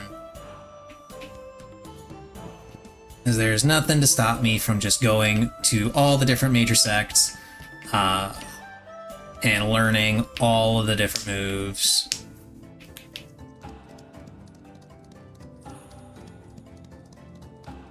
Let's start with the various people of... Ooh. Get this. Start with this guy. He wants materials, so he's relatively easy to raise affinity for.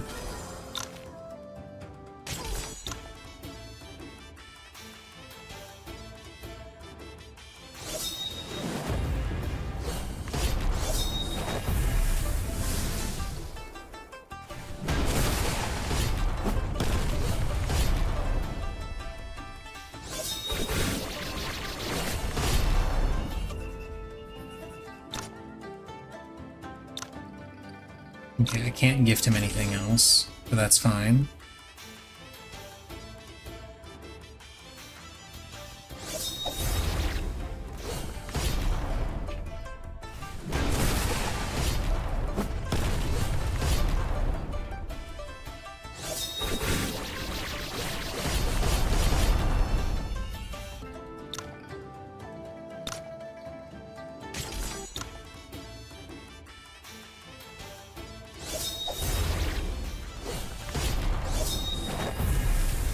Infinite four symbols.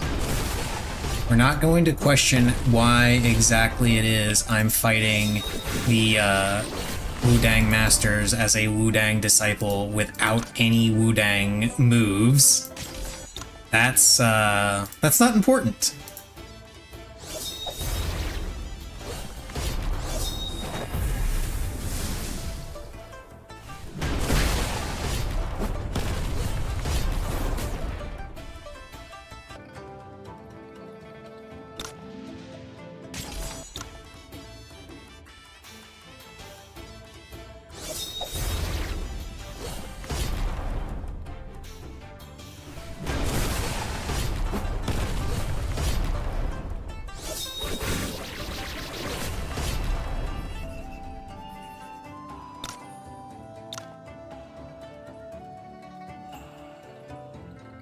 Oh, I need 90 in order to learn Tai Chi off of him.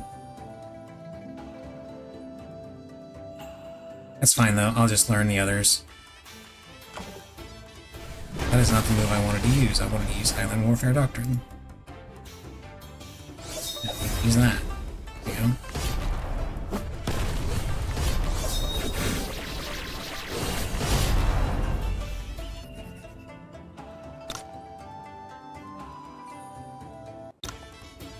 Consulting not costing martial points is so nice.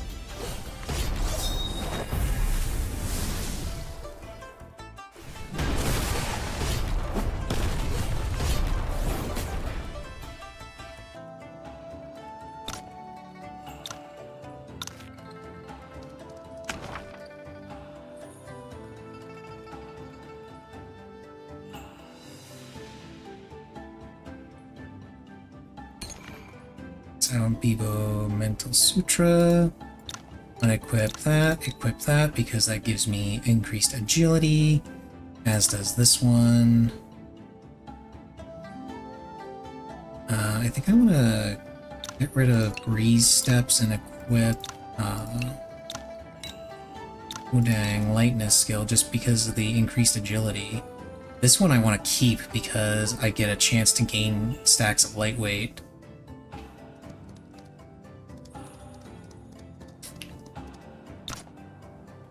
You give me the tier 4 blueprint for fist weapons, which is funny because you use swords. No, you don't. You're holding a sword in your art. Yeah, you're holding a sword in your character art, but you use fist weapons. which I would have noticed if I had just looked at your gear right here and saw and seen it. Okay, so you effectively don't really have anything that I want to spar for. The one I really want to spar with is this guy in here, because he actually has the manuals for Tai Chi and Tai Chi swordplay. Oh yeah, as well as Xuan Shu saberplay.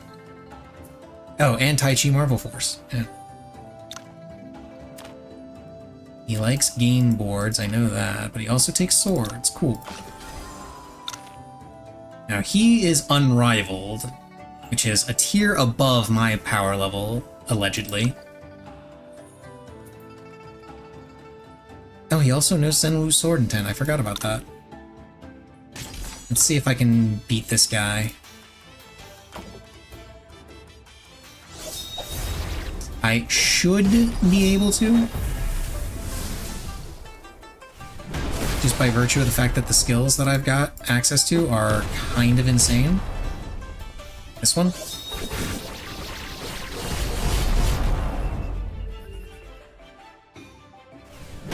Okay. He is unrivaled, but I am truly unrivaled.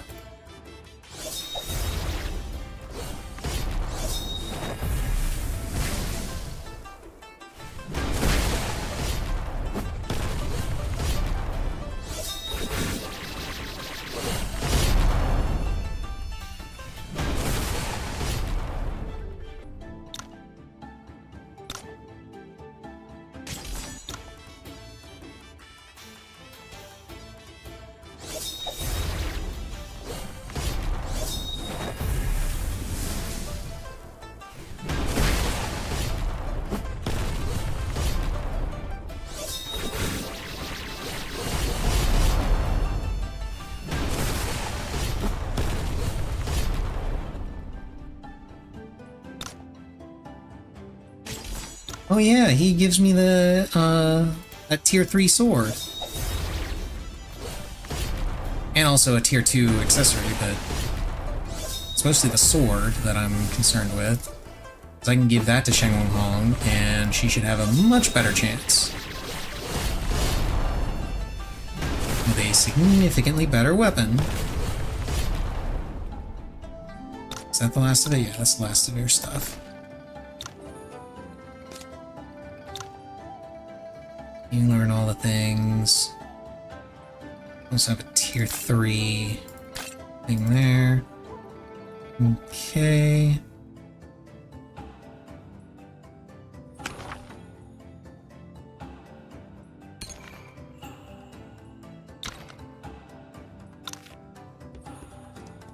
Okay, let's see if that is enough to push her over the edge and get her. Actually, while I'm thinking about it, you aren't using these martial points, so they can be donated to a good cause.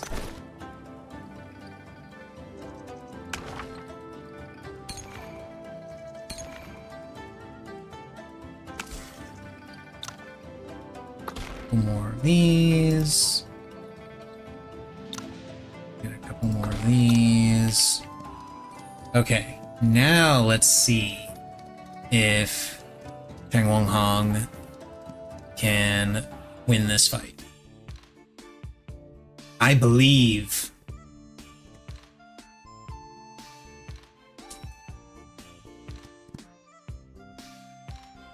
I took the long way around. Oh well. Oh wait, no, it's right here. Let's save. Go into Bitey Lake.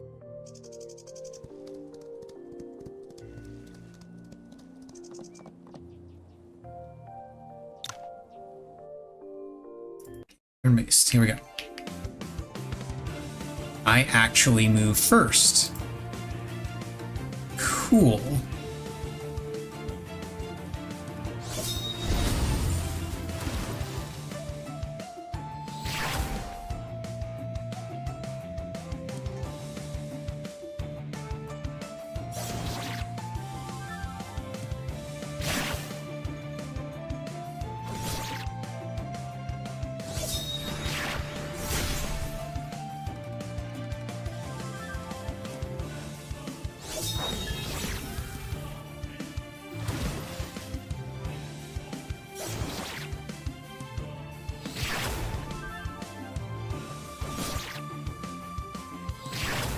That crit.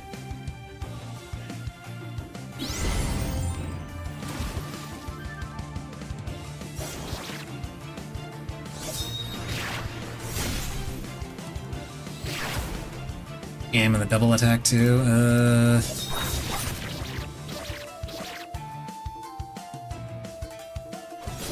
Yeah, there we go. That finishes her quest. And she gets a new whirling swordplay move. And now I can go and recruit Sima Ling. And I get to do the same thing all over again with Sima Ling. Well, not the exact same thing, but mostly the same thing. I have to go to the bamboo forest and get the special green bamboo that I mentioned or pointed out earlier, and then I gotta do a fight to allow her to leave with me.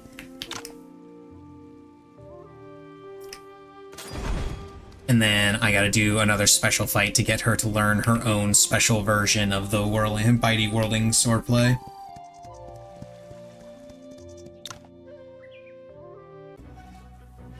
It effectively mirrors Sheng Wang Hong's recruitment, but is very slightly different. So I come up here, this is the special green bamboo. She wants to go deeper in the forest. Then this asshole shows up. He wants to kidnap her and do dirty things to her. And we warn that he's a lecher and wants to kidnap her, and then she looks at us and is like, "What's a lecher?" What?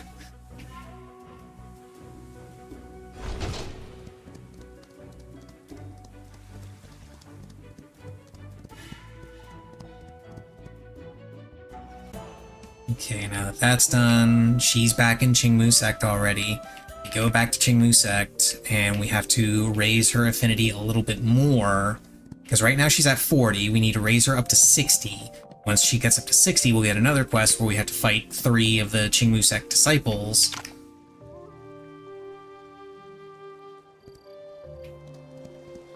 Oh, I don't have to raise her affinity up beyond what it is. I thought I did. I just already have access to it, and then ready, and we come in here and we kick their asses because Jade Dragon is ridiculous. And we get some flowers, and her affinity is at 60, and now we come back.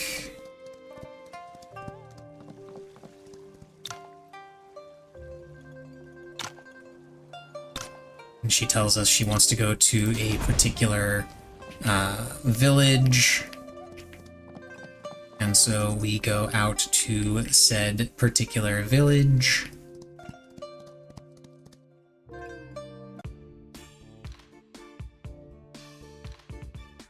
The village in question is Jinli Village.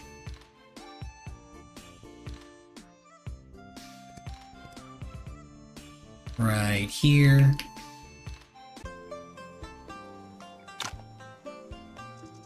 Give him the beggar's chicken, because we are good people.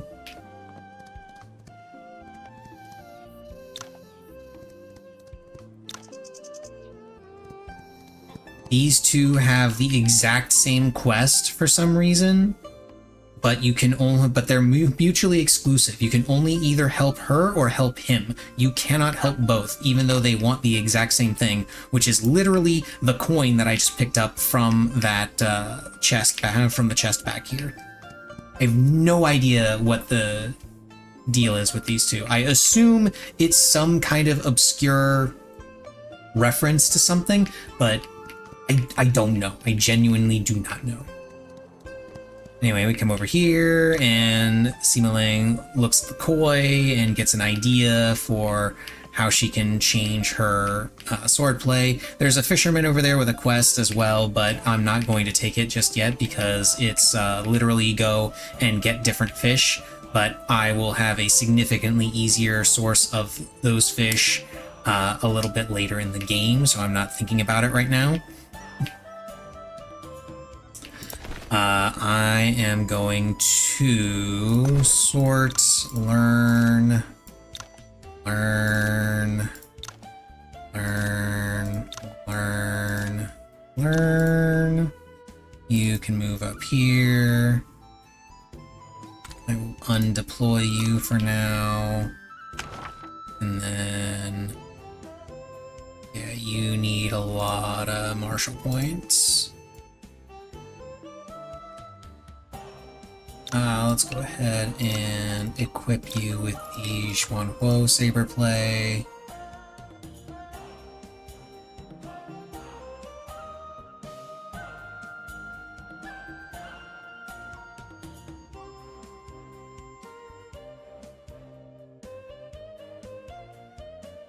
Oh, that reminds me, I can get, I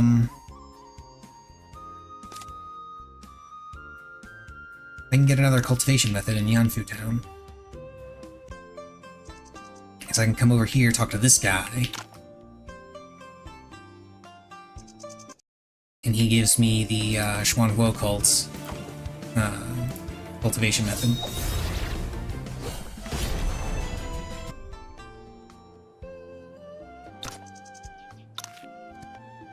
Yeah. The Xuanhuo cultivation method. Which I will now teach to everyone.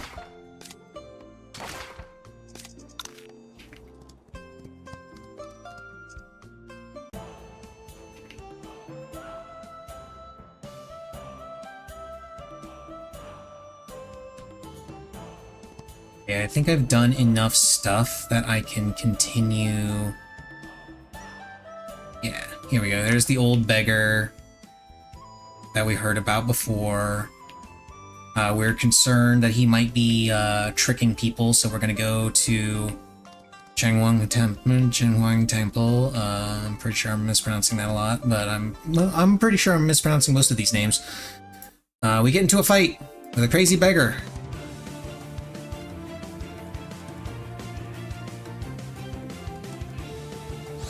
We do this. Beat them all up.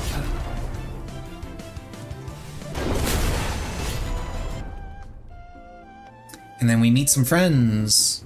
And then he brings in more goons. And I'm gonna use Supreme Blaze.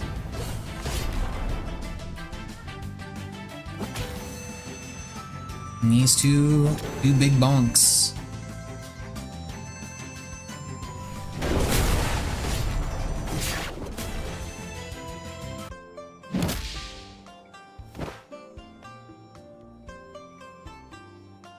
And then there's our newest party member.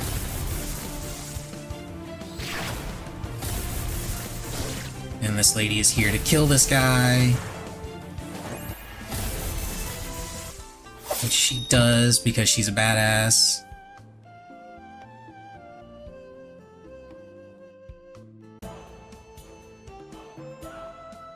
Now we go to Gusu.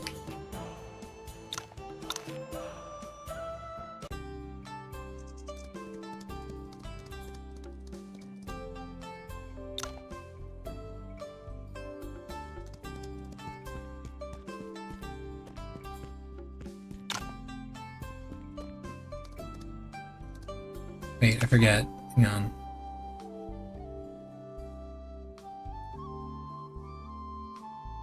Okay, yeah. Explore the city a little bit. And these two are having tea. This is the dude that is like, elegance! This is true elegance! Then I continue exploring, and they're over here for this little marriage ceremony thing.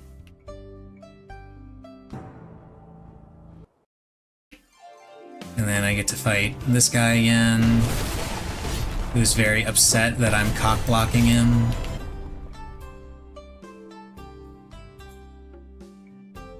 And then Lu joins us.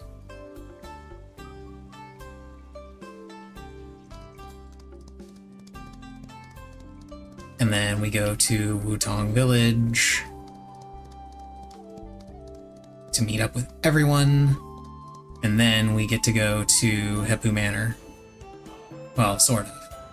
We don't get to go to Heppu Manor right away.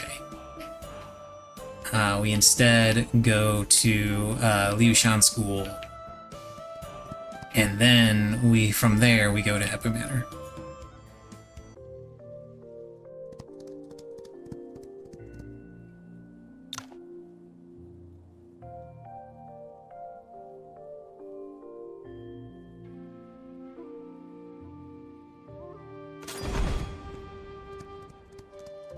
A bunch of people join us.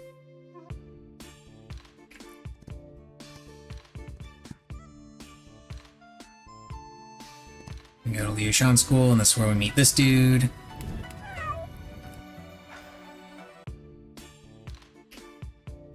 And now we head to the south. We find the sword lady that wanted to kill that guy. Let's save here, because why not? And then she takes us to Heppu Manor.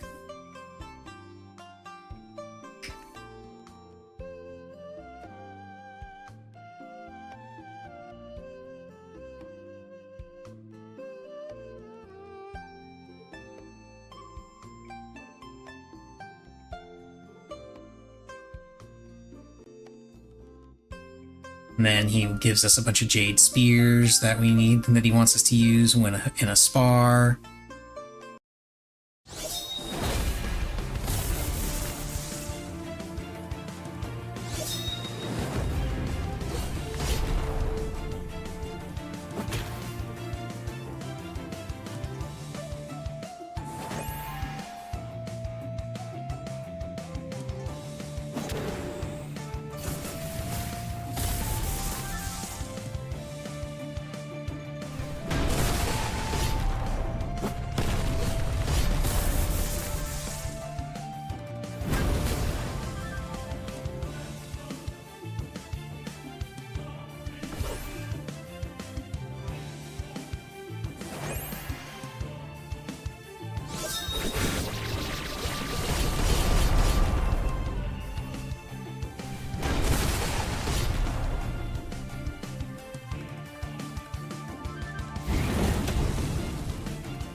And then all of their jade spears break except for Yi's, because he's a genius. And this is the dude.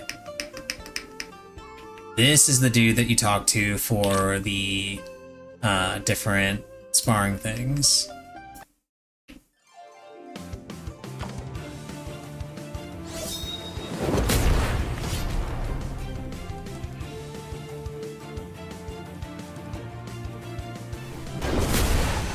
Normal one gives you some rewards, gives you 1200.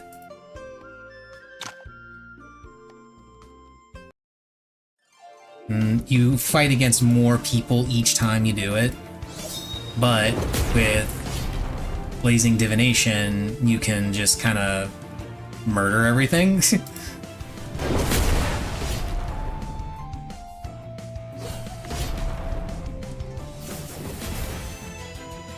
Well, a mix of Blazing Divination and Jade Dragon method. You can just murder everything, and then we go into hard.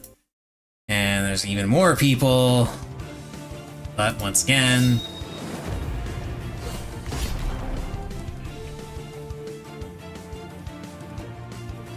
Yuan Yi just kind of wipes the floor with everything.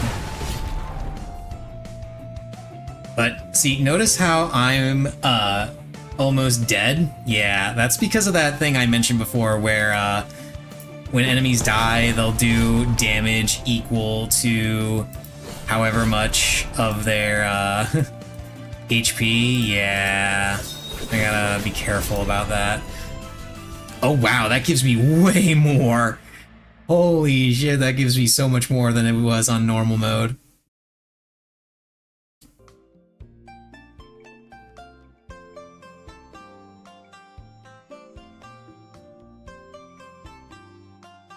So yeah, gives me a ton of martial points.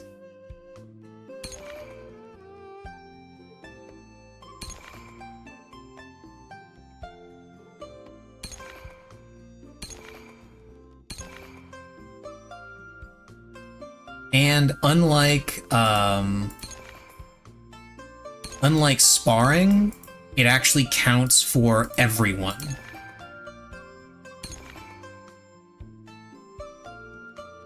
So it's not just Yi that got that. Like, Chang Wong Hong got all those points too.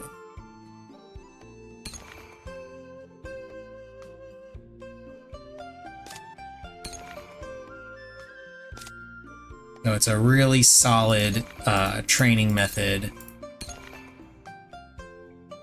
in general.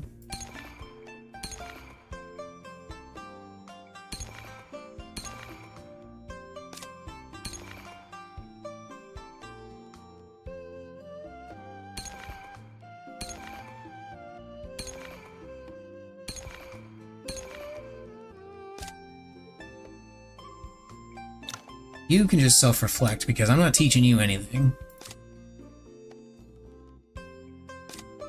Same with you two. You two are only in my party for literally just this this section of the DLC.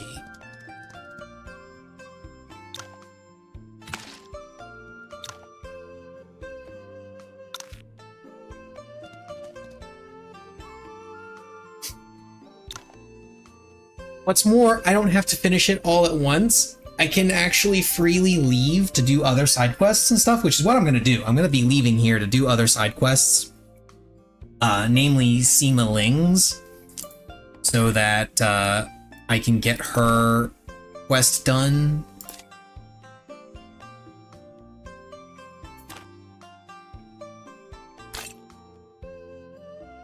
It's a class 4. It's tier 4, that's better.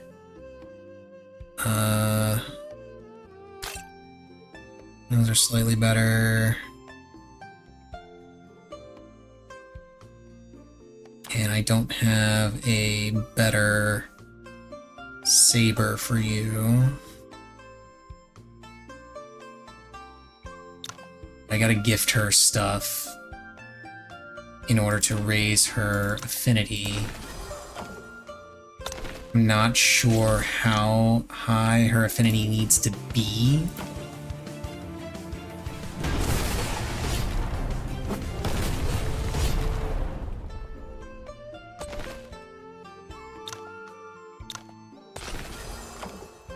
But she will bring it up.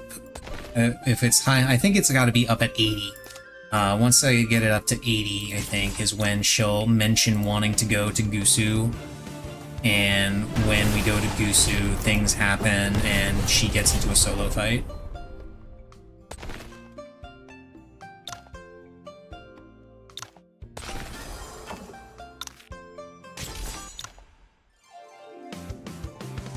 And the solo fight is actually pretty rough early game, similar to how the solo fight is pretty rough in early game for Hong as well.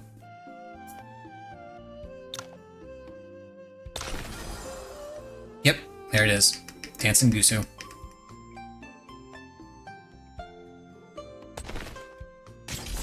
So we spar one more time so I can get the thing back.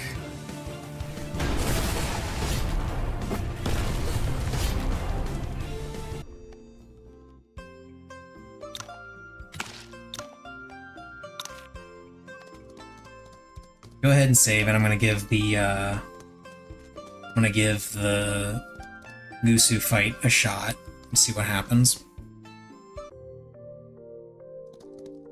And then after the Gusu fight is done, well, actually no, whether the Gusu fight is done or not, I'm gonna go and do the opening bit for the Eastern Sea DLC, so I can unlock the Nameless Island and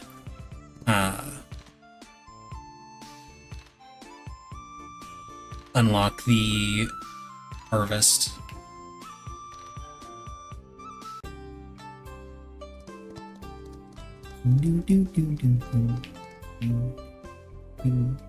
Do, do, do, do, do, do, do, do, do.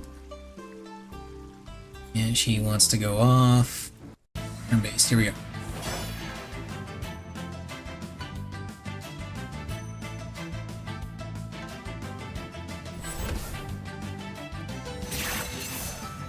Yeah, she's not gonna be able to do this.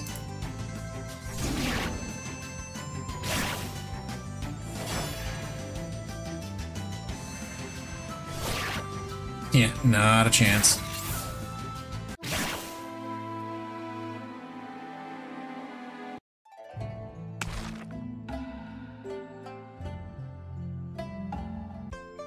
Wait, I haven't even hit her meridians yet, have I? Nope. That might be why she had such a poor performance. Well, one reason why she had such a poor performance. But anyway, I'm gonna go and do the Qingmu sect stuff. Hang on. I think I should do this thing one more time. Let me get rid of all the deploys here.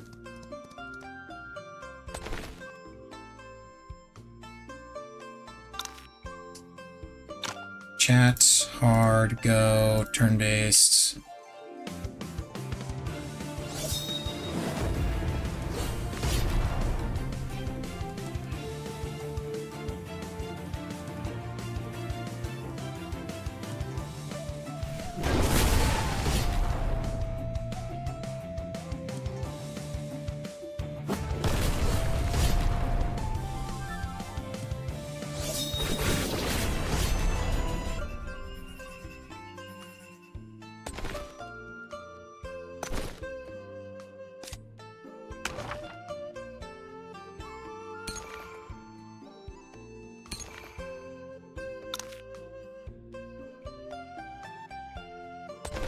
I need to read... Where is it?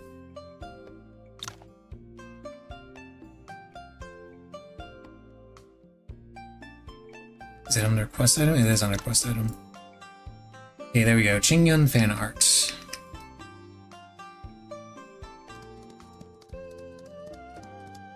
Need to go to Pinkang City and prepare a weapon. I need to get a fan.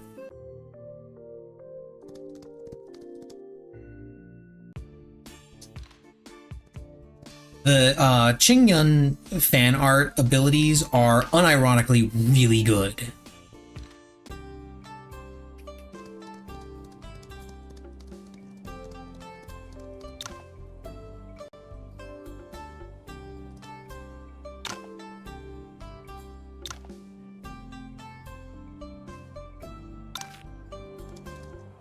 What did he say I need?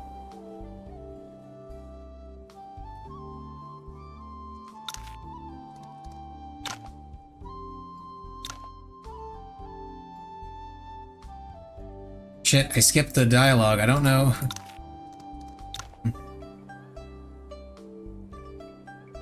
Oh, I have to buy the, Okay, that's what it was. Gotta buy... this. Learn it. And forge it.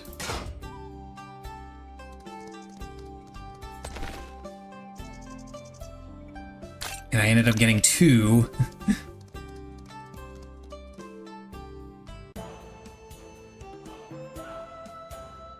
I go to woods here to practice. And I get to fight against Master Qingyun. Or a version of her, I suppose. Using the fan art abilities.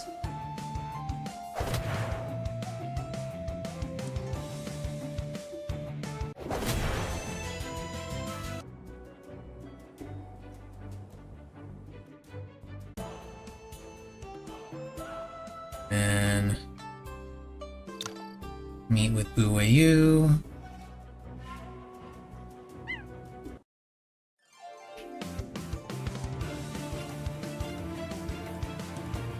Supreme Blaze! Boom! You can come here. Use that. You can also use that.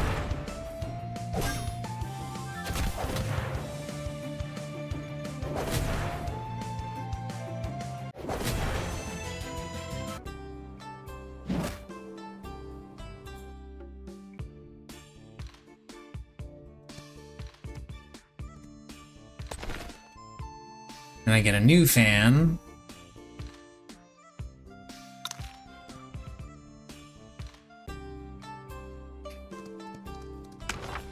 And while I'm thinking about it,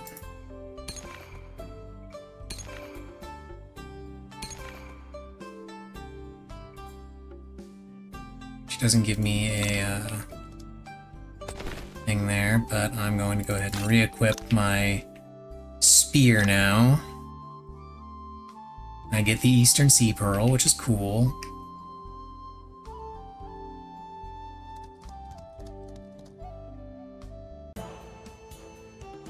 And then Sima Ling mentions hearing about Qingyun, Master Qingyun in their lessons, so we come over here to Qingmu Sect.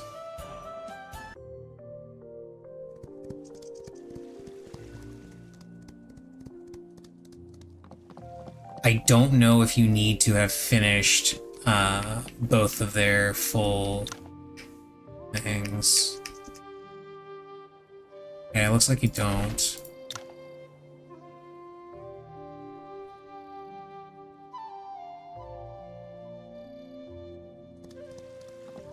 Yeah, and then you find out through the book there that Master Qingyun fought a duel and beat some. He was super famous. They fought duels with everybody and won every time, and then they had one final duel before retiring to the Eastern Sea.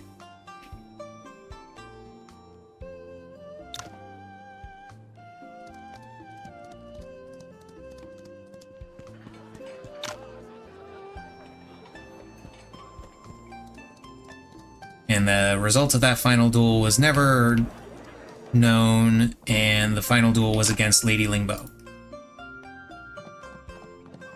Oh shit, that's right, I should have bought the golden crab shell custard when I was here before. This. And now I come over here. This guy again.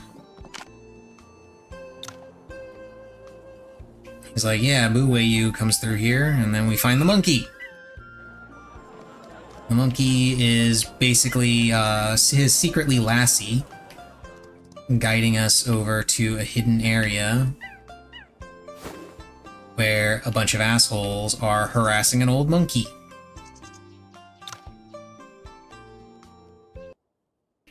So what do? We beat him up.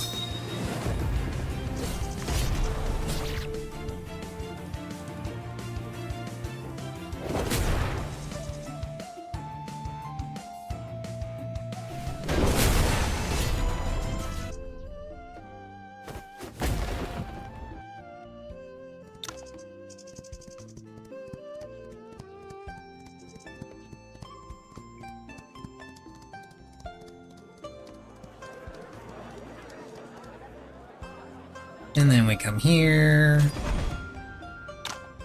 And we can sail the Eastern Sea.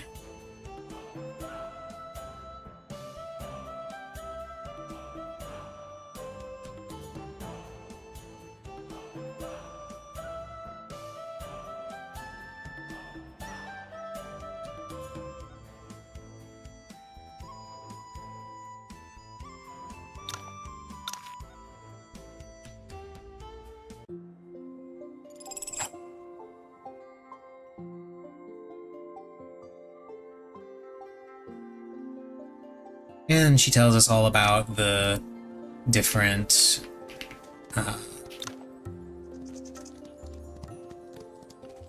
different things she wants to do, what she called us here for.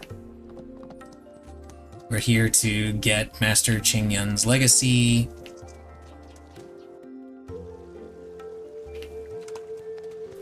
We could do all of the DLC content right now.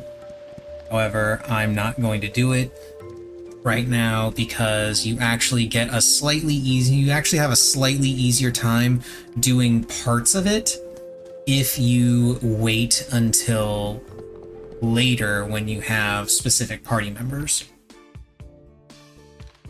We're not required to do it right now.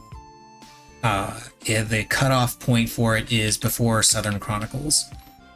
Oh, and remember when I said there was going to be a much easier way to get all those fish for that fisherman dude? Yeah, this is it right here. You fight the pirates. If you fight the pirates will actually give him drop fish for you.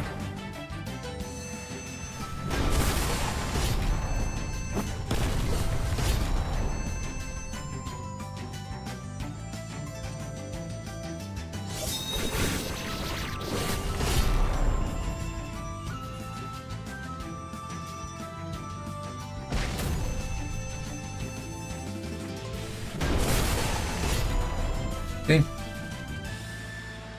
They also drop gems and some very good, useful flowers and treasures. All kinds of good stuff.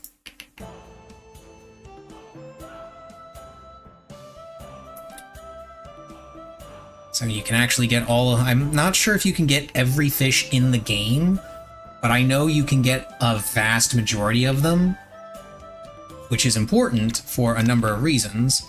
One such reason being that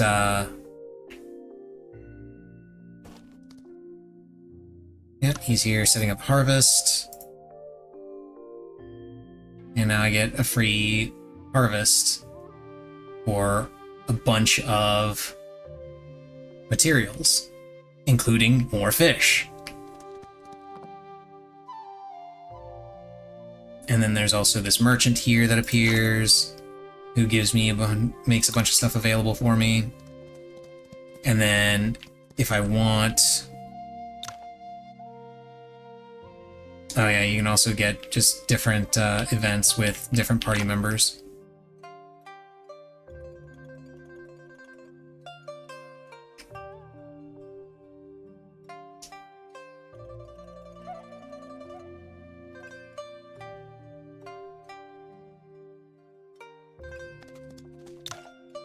And then you have access to all the different crafting methods. You got the cook right here, alchemy here, tailor, forge, and disassemble. I'm still very, very annoyed that disassembly still takes coins. I think that is absolute crap. Like, I'd love to disassemble all this junk, but I can't. So I'll just have to sell it instead. And more events with more party members. The events are actually completely random when they happen. Batch sell. That.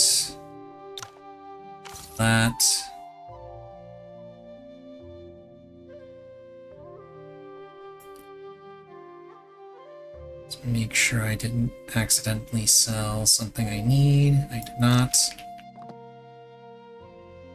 So yeah, now I have access to infinite materials throughout the game. I have access to an infinite Marshall Point farm that is repeatable at will for as long as the Hepu Manor event remains active, which is basically just until I decide to finish it.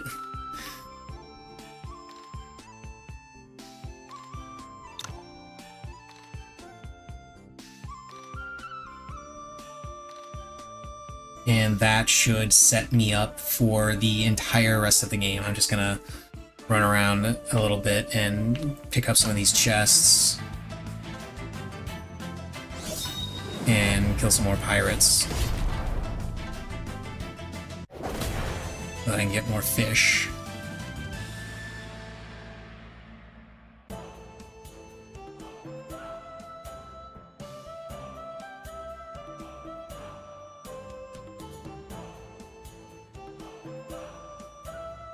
There's also a really rare cultivation method that I can get.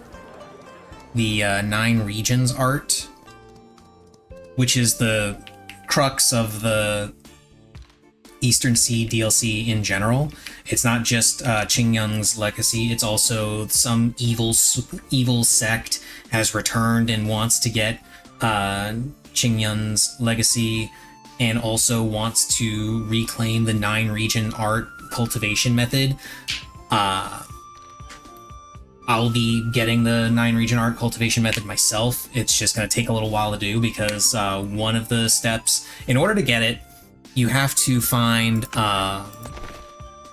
specific key items. These right here, Scroll of Rivers, Scroll of Western Liang. There's 9 of these, and it all just kind of, I forget exactly how they explain it, but it basically just describes the country and the ley lines or dragon lines or whatever they say, and it's just a cultivation method that puts you in tune with the land or something. And while most of it is easy to find, there is one scroll in particular that is a pain in the ass, because you have to find 8 different artifacts, 8 other artifacts, I should say, and then you have to have those artifacts repaired, because when you find them, they're damaged. So you have to repair those items, and repairing those items require a lot of really rare and valuable treasure items, and it's a whole thing. But once you're able to get all 9 of them, then you can read the scrolls, and then you get access to the 9 region art cultivation method, which is one of the best ones in the game.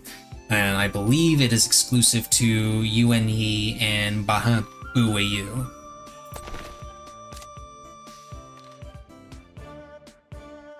By the way, I was really annoyed with myself for the longest time, because if you look here, in the archives, I've got 99% progress in the archives. Okay, the only things I'm missing, do I have all the side quest stuff? I think I have all the side quest stuff. Yeah, I've got all the side quest stuff. I'm only missing 3. Yeah, I'm missing that one. No, I'm only missing 2. Okay, I'm only missing 2 of the main story scenes. I'm pretty sure this one is supposed to be the one where Moen beats you at the duel at the top of Mount Tianshan and goes on to murder all of the different martial sects. I'm not sure what this one is. It might be one of the OG endings, and that's why I don't have it. I don't know.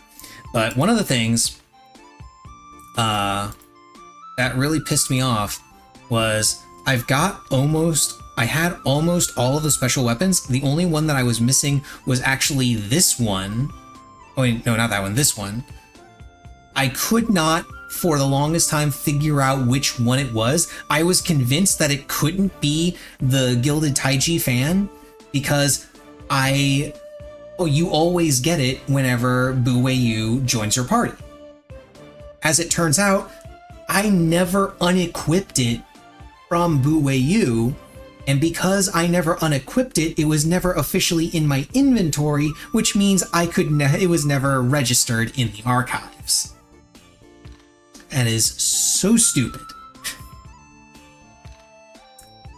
But the only other thing that I'm missing from the archives, besides those 2 scenes from the main story, I'm missing this, which I'm going to be getting on this playthrough, because I know what it is. It's the Scorpion Pendant.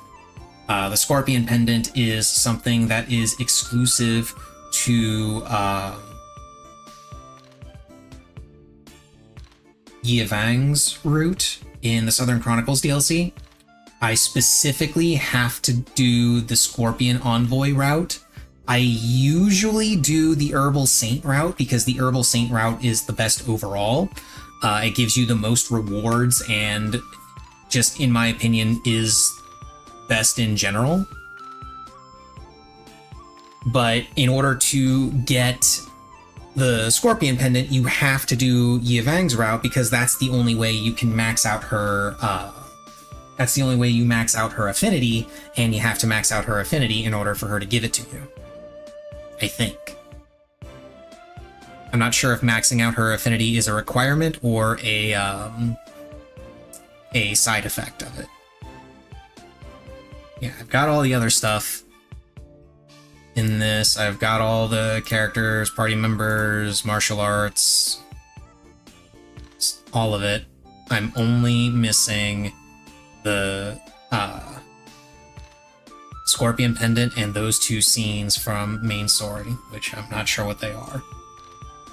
If I knew what they were, I'd be able to like do a playthrough where I specifically grabbed those 2 things.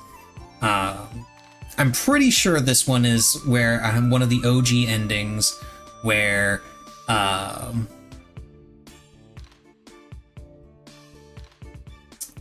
yeah, one of the original endings before they added the Nanjiang Chronicles and the Southern Chronicles and Echoes of Ash and Dust.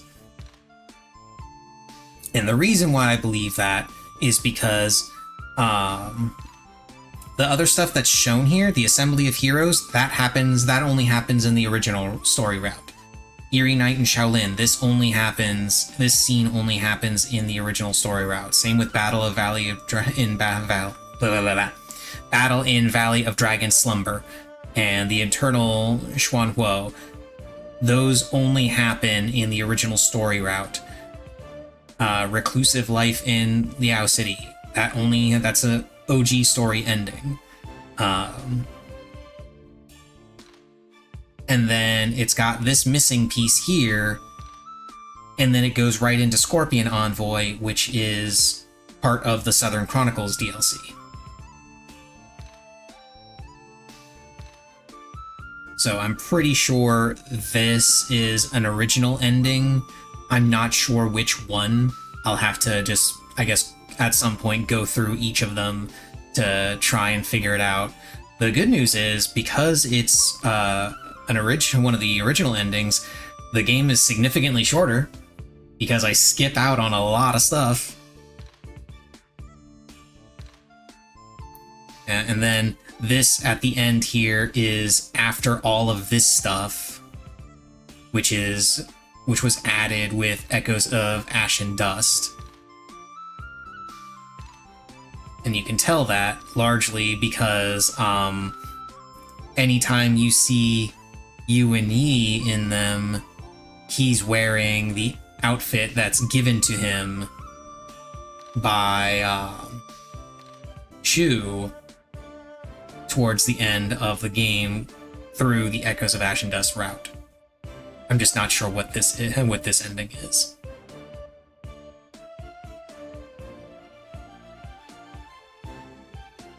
Because Tianji Palace Leader is ostensibly the best quote-unquote ending